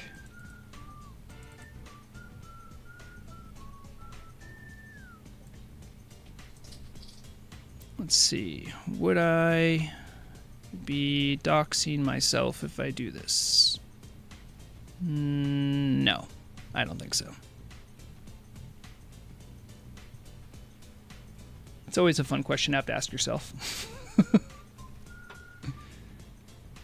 Well, I'm just bringing up something here.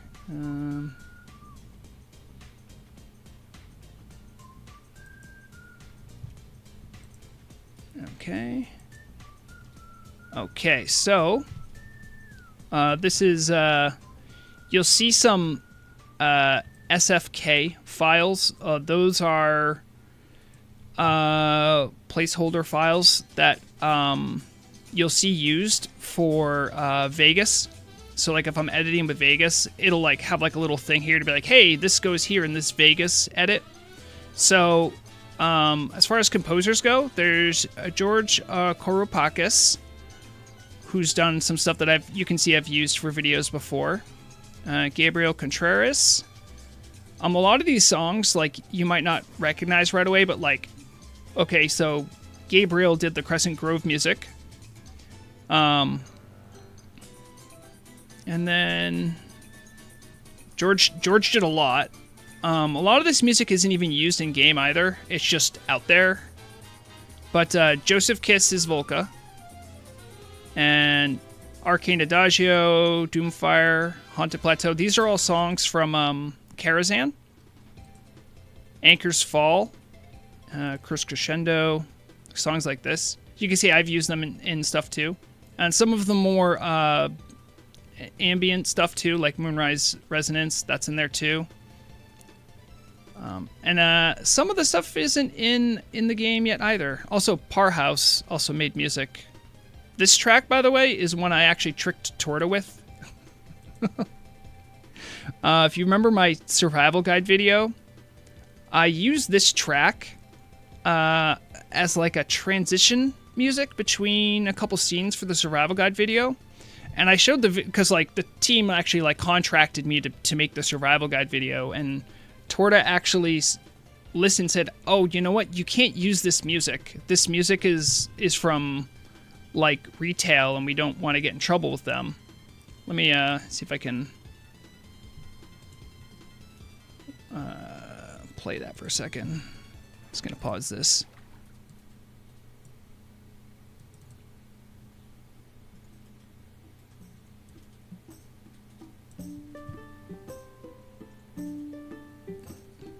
Yep, no, exactly, Kaylee. And Torta forgot her own team's music.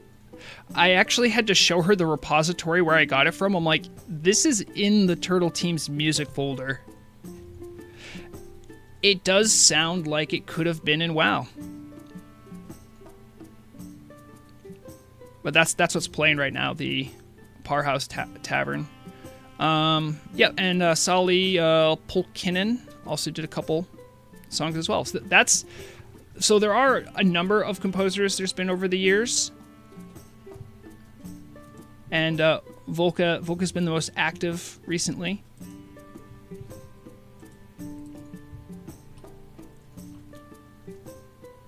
I see Volca giving me the tea. Okay, so Gabriel did High Elf area. Okay, Hateforge and Many. Parhouse is no longer on the team. He didn't. I only saw a couple songs from him anyway, but that's what we're listening to right here. Because you know, I mean, if you listen to it, you might think, "Oh, this just must come from retail." I could understand hearing that and thinking that.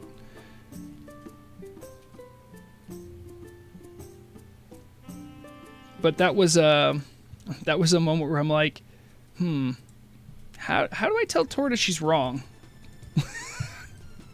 Can I do that?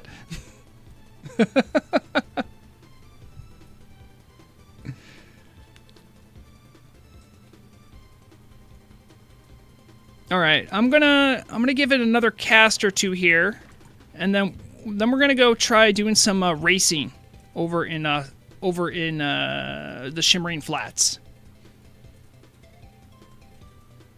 Maybe you'll get some nice prizes.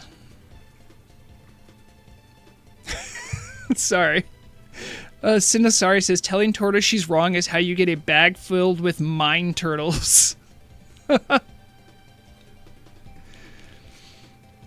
I don't normally talk to Torta very much. She busy. Generally, when I do get a message from Torta, I usually panic because I'm assuming I did something bad. Sorry, I forgot to end that poll, by the way. That's usually what happens to me. I'm like, oh no, Torta, oh no, what did I do? Who did I anger?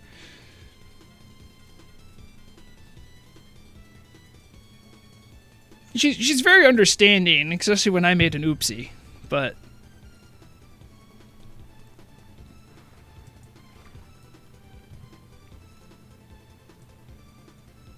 It's also good to know sometimes that Torta isn't too Hollywood for me. All right, last cast, and then we're heading over. Was that my cast? Yes. Okay. All right. Get your traveling gear on.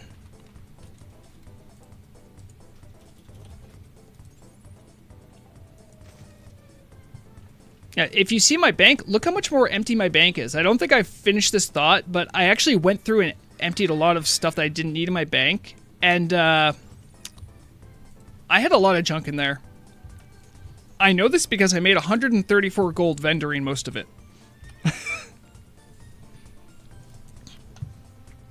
All right, let me get the right mount. My Black Wolf. That's my go-to for my RP speed. It's not that far, right? Yeah, because it's just through here, so.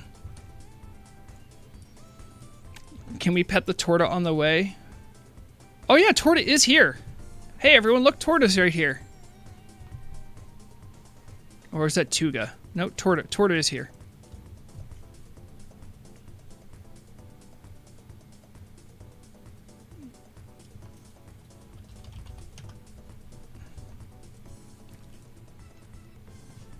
Okay, ready? I'm gonna do /beg. Please let rogues tank again.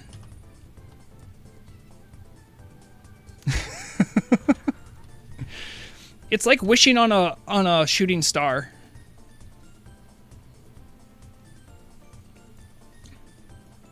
Yeah, and designer Dave, make sure you clear out your WDB. Does it have anything to do with your ping? Possibly not, but you should always clear out your WDB. Yeah, if you go to your game directory, next to your WTF folder should be a WDB folder. That folder should be cleared at regular intervals, specifically before server restart. It caches data for you. It was later dropped out of the client, and it was like automatically generated and deleted in later clients, but this version has it. Yeah, no, for real. I'm not making this up. Can someone else tell Dave I'm not making this up? That, for real. It actually can cause issues with your client.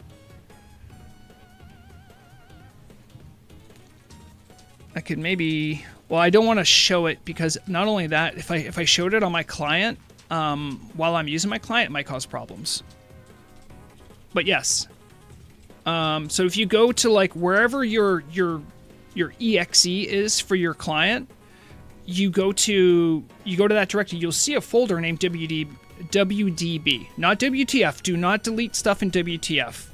But anything in WDB is just automatically generated when you play the game. And sometimes it can have old data that isn't correct, and all sorts of stuff that can cause issues for your client. So yeah, regular deleting of that is important.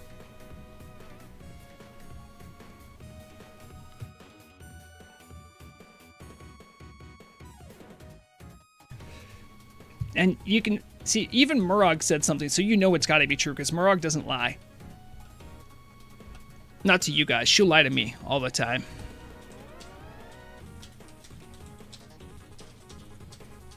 Oh, yeah, Volca. I didn't even say it in game.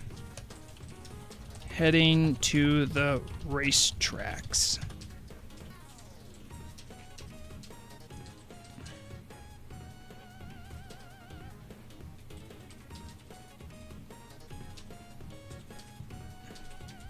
Yeah, that is weird how you're getting... I mean, Dave, without doxing yourself, what region are you playing from? You said something about Thailand. I don't know. Maybe there's more ping for people from Southeast Asia? I don't know.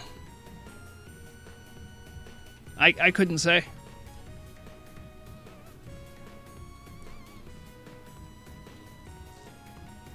Oh... Volca, it's okay. You don't need a fast mount. We're RP walking there. Yeah, if you actually want real music, not like the AI abominations I was playing, definitely give Volca. Volca will compose music for you for 400 gold. That's a deal. That's a steal of a deal.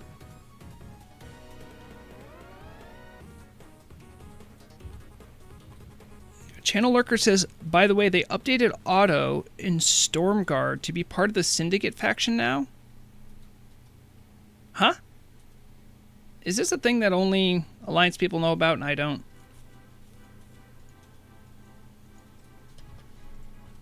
Heading over to the racetrack if you'd like to come. Sorry, there's just a Randa who's like, what's going on? Hello, Atheliana. That's a mighty fine bear you got there. It's nice because it actually resized for the size of your model.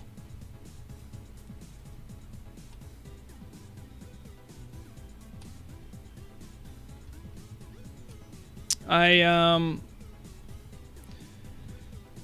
did see a member of the Turtle Wow News Discord, the exclusive Turtle Wow News Discord, where I occasionally invite people if it seems like they care about news and information. One of the members did post something where there was a comment. Let me see if I can get this record up, because I want to give the credit. This is in documents. Flink's Inkling. From the paper. There's an RP paper. Whoa. Okay, this was a long post. Hold on. Alright. Hold on, I gotta try to RP walk while also navigating a website.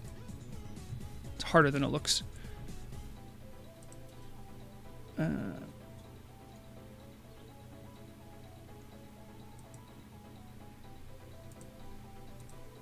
Okay, and we'll show that. All right, let me see if I can adjust this. Oh, geez, a rock. Okay, we're good.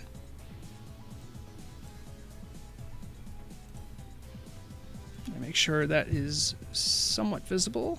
Oh, geez, why did I do that? All right. So the person in this thread posted a very thorough explanation. I gotta make sure I'm walking. Am I still walking right? Yeah, okay. A very thorough explanation of the subtle differences between, you can see, pay to win and Turtle Wow. Very nice. This is a breakdown by Zerverhall. Broke down all the spots where the server has done pay-to-win systems, and to be fair, pay-to-win is on sort of a lot of its gray area. The second you have real-world money enter for advantages, you can argue that it's pay-to-win. They broke down a lot of what was done in the past, what has been done on the server, and Torta had this.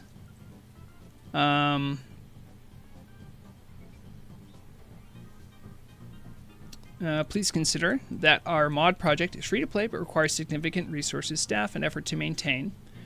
Judging us by the same standards as AAA Studios feels quite unjust, especially as we always try to uphold our principles to avoid pay-to-win features, navigating between high costs and no less high expectations. This is challenging compared to the major studios that benefit from larger budgets. Pretty boilerplate stuff. Let's see if I can get to the spot. I swear there's a point to this. I should have maybe found it. Torta talks about the history of the server a little bit. Maybe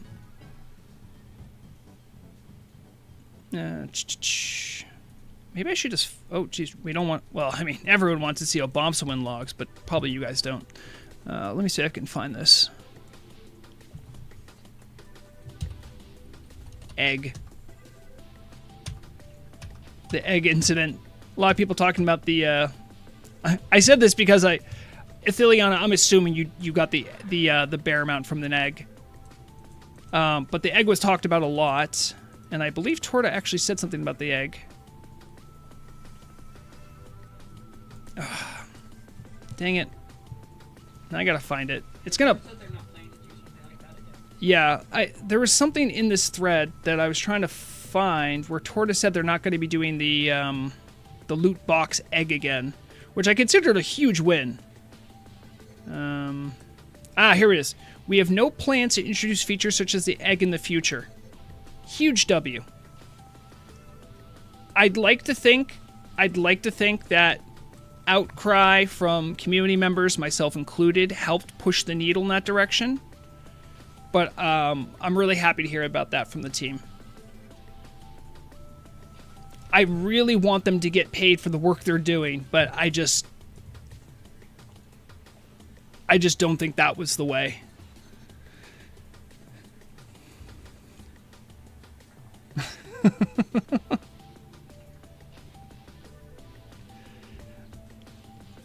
Okay, so Ithiliana says they got the bear mount from the store. All right, fair.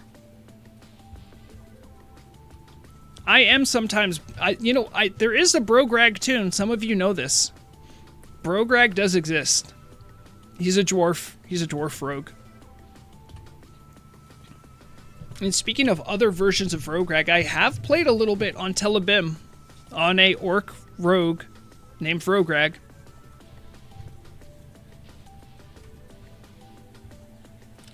It's a fun server.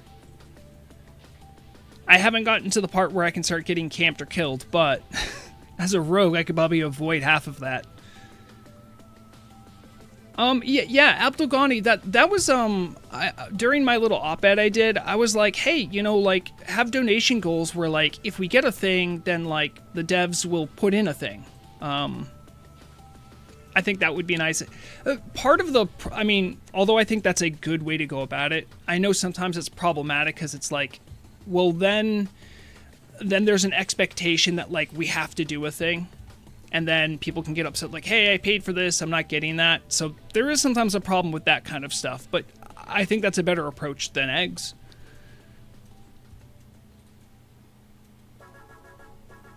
Did I hear Bolton's Goblin APB alert? I nearly died laughing. No, I don't think I did. I don't put on the Turtle Wow radio because they play copyrighted music. Oh no, I forgot about this. So for everyone else who is approaching this goblin, this gnome house, it's not magenta.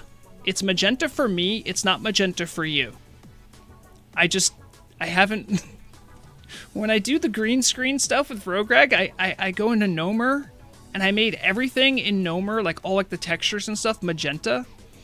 So that's why, for my client, that gnome house is going to look magenta. I can't use green screen because I have green skin.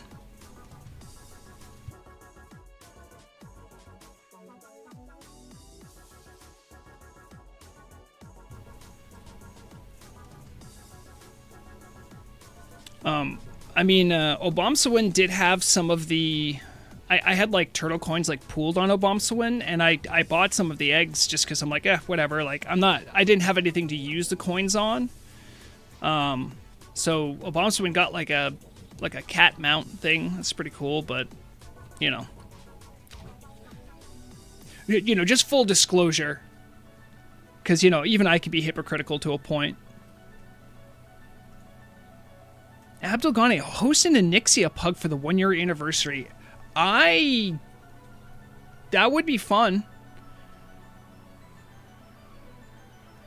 It's in general. Alright, designer, I'll take a look. Hold on. Let me see if I can find this. I try to turn off Matters Most in Discord from alerts.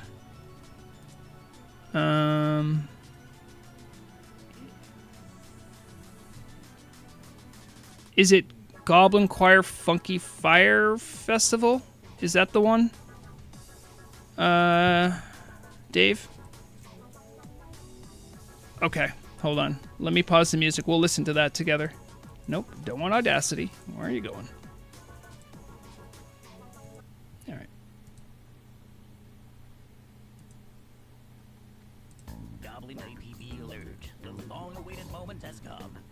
universal agreement with the High Goblin Council of Traders.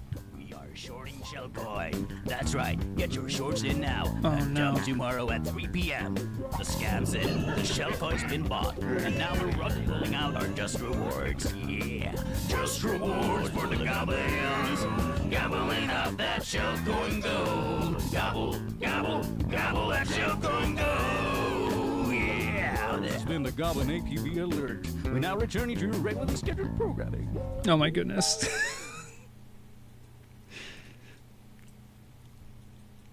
Yeah, that's pretty wild.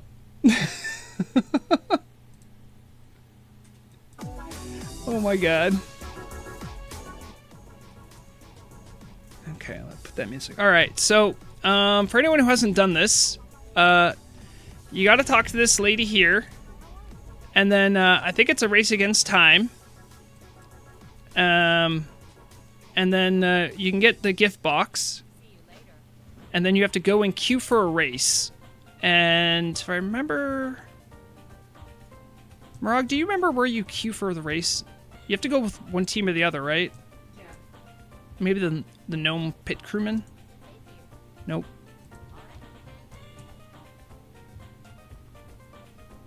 These people are running over here, so it must be this one. Just find Daisy and complete the lap with best time. Okay, but did I queue?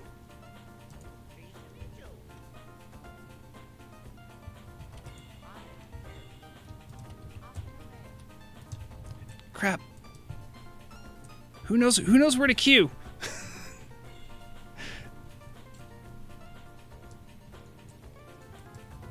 I saw some. You think it's broken? No, is it really? The race has ended. I'll join the gnome team. I clicked it real quick.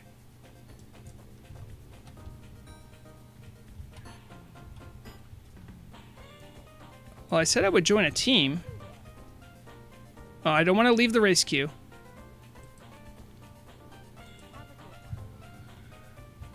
All right, there's a quest to... Oh, geez. Okay, here we go. Here we go.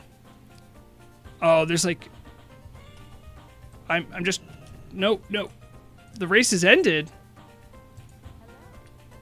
Get me back on the gnome team.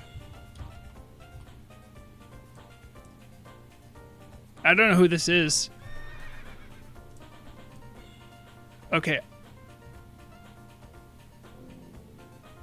No, no. Why did it... Why does this happen to me?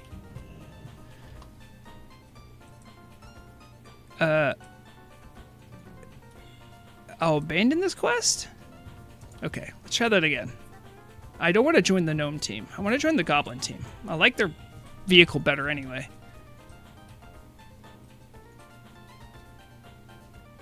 I think I've done this one before. Yeah. Okay.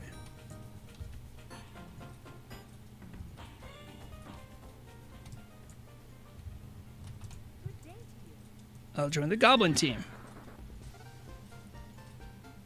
I see. It says 3. Can I go? Oh, I'm going. Oh, geez. Oh, no. Insert's gonna beat me. So you have to avoid the sheep. You have to be close to those things. I thought there was like a way to get... I think you get boosts by hitting certain things. And there are little weapons you can pick up to like close the gap. It's really rudimentary, but...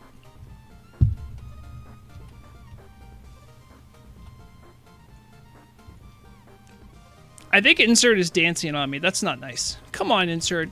I didn't even know it started, because last time I tried it, it... What? Uh-oh. Wait, okay. No, we're good.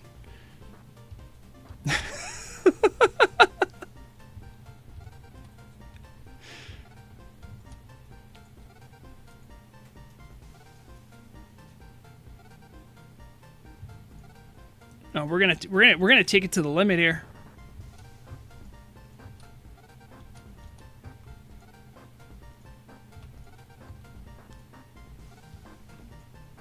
Oh, come on, come on.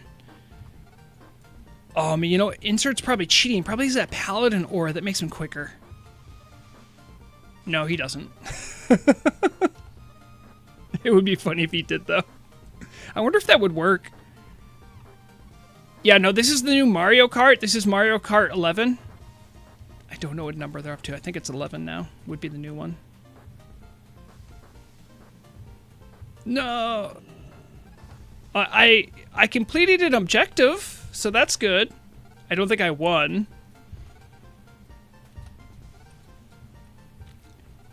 Let's go. We did the wait, okay, would I be turning into you? That doesn't make sense.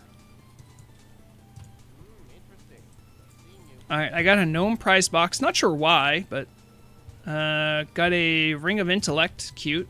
And got a goblin prize box, maybe?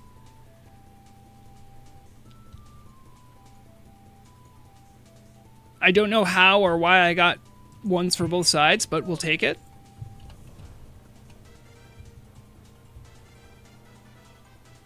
There it is, goblin prize box. The swag goggles. Well, I mean, what do they look like? Show helm. What? Are you kidding? I just got these for free? I only had to do one race. Yeah, take a look at that. Your boy got some shades. And yeah, they're repeatable.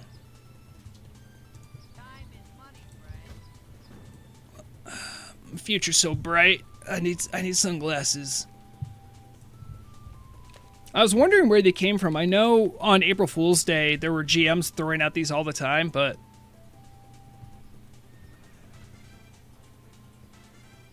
I was like, oh, they're just random people who are not involved at all in stream. We're just like, why are there so many people here? Okay. So I got a queue for... I think queuing for race involves talking to the goblin, maybe? So if I abandon that, and then I do this... Oh, Murag sneezed, everyone. Say God bless you to Murag. Okay, now can I queue?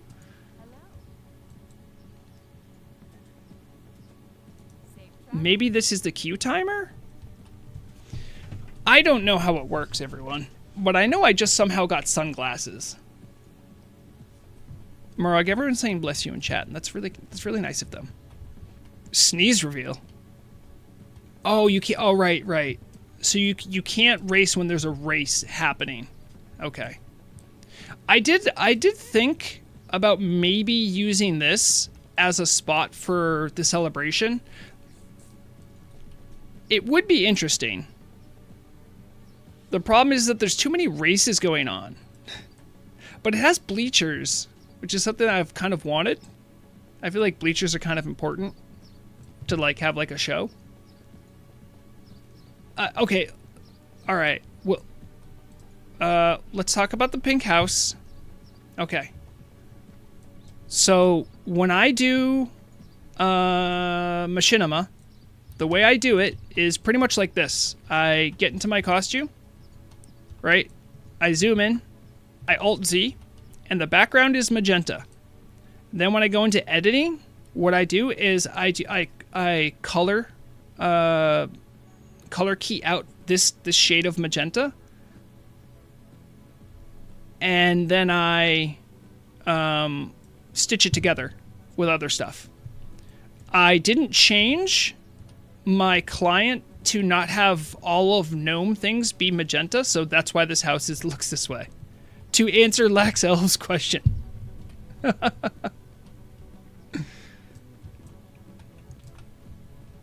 Thalaria, we talked a little about what we're going to do. There's still going to be a T-Mog. I'm still going to do face reveal, though everyone tells me I'm too ugly. Yeah, just going to be like merriment, just going to be like a party. I still don't know if I want to do it at Golden Moon, if I want to do it at a place like this, if I want to do it at Gurubashi or somewhere else that I haven't thought of. Channel Lurker, that's correct. Magenta isn't really a color. It's your brain doesn't know what to do with that combination of things and just says magenta. It is really trippy.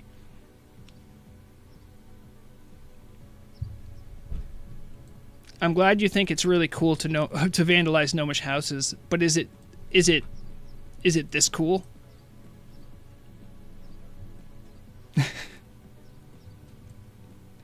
I gotta wear these around all the time now.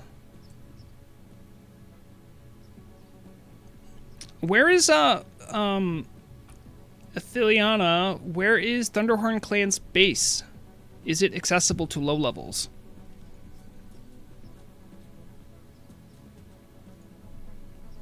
Zul'Gurub, the word space version. I don't even know what that means, but I'm scared.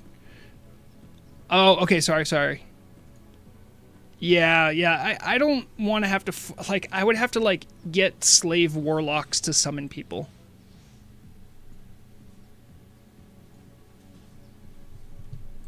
I'm not, listen, my journalistic neutrality means I'm not going to spit on people because people ask me to in chat.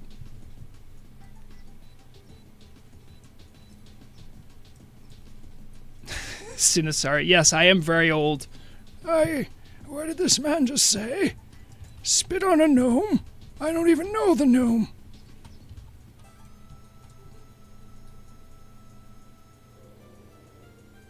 I appreciate that. What I'm going to do is I'm going to have an event.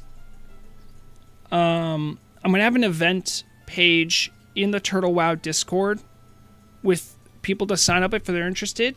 And I'm going to say what I'm looking for and if you can help. And then you can message me through Discord to try to coordinate.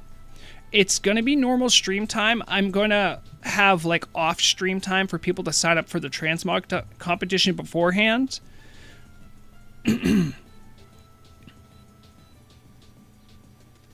But that's pretty much all I have really planned so far.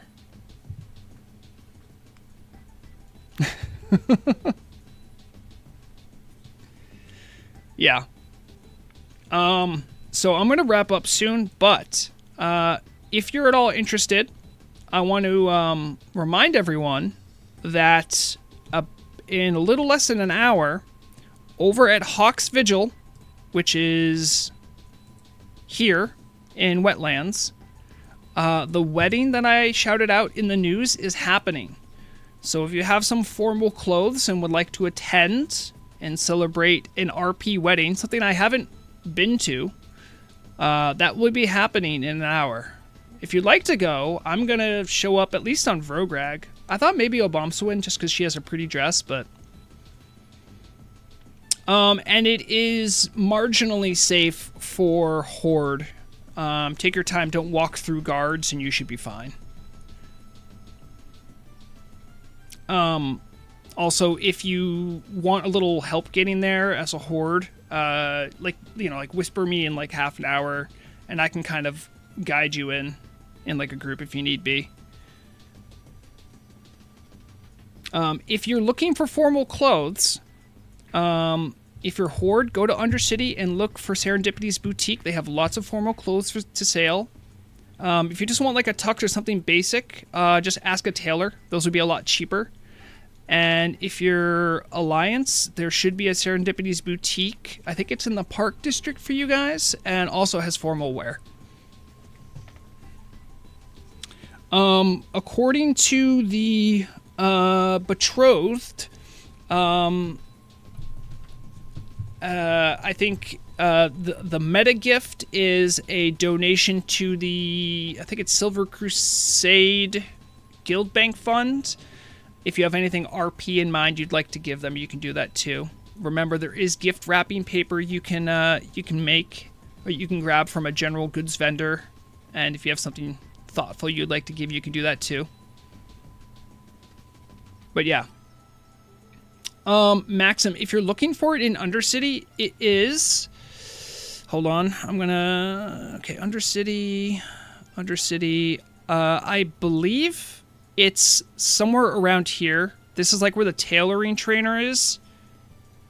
It's in one of these stalls on the inside. You'll see really expensive formal wear. You'll know it when you find it.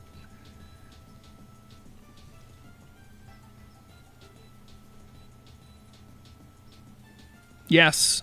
And taking weddings is very serious for Forsaken. Since in their cold, dark hearts, all they have to remember is their old wedding vows.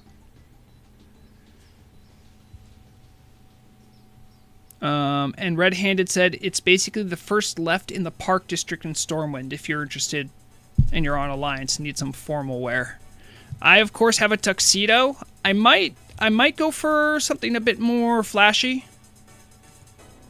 Let me see what I got here. I could go for my teal suit. Let's just go with Naked Orc. Wait, is this Naked Orc? Oh no, that's somewhere good to start. I think I have a teal. There, and maybe I could go with different pants.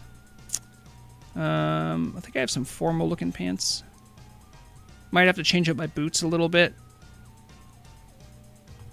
But yeah, I might actually go pick out a new look like right now.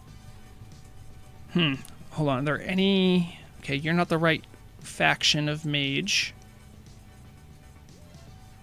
Atheliana is also the wrong faction of mage. I'll have to get to Undercity the old-fashioned way. But yeah, that'll be happening in less than an hour. So if you want to go have some good RP fun, that's where I'm going to be. I'll be raiding Nax later tonight as well. Because hold on, let me see. Let me bring it up. Gotta flex.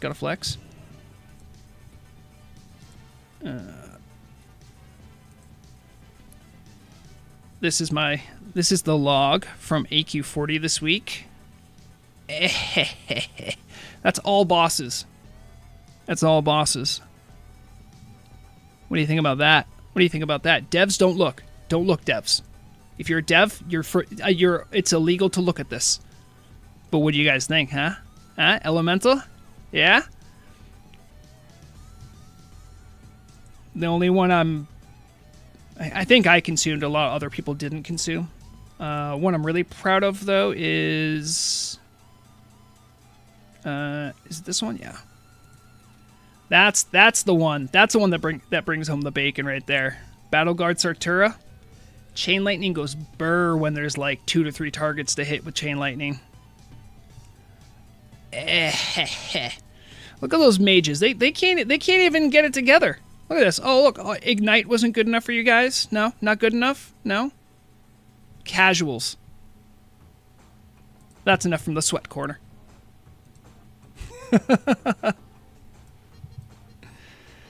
All right. So we're going to wrap up there. Might do a stream midweek. I've been doing like streams right after the news drops, which has been a pretty good time. Might find some time tomorrow to maybe do some more Voices of the Void. I was talking about how I really enjoyed that. I want to maybe make a cut down video of all the stuff I do there. Yeah. Thank you everyone for coming out. I hope we had a good time fishing. When I'm done, if anyone wants... I got 13 stone scale, willing to trade for a commensurate amount of Firefin after. And yeah, thanks for joining. Remember to have fun while you're playing Turtle WoW. Be safe.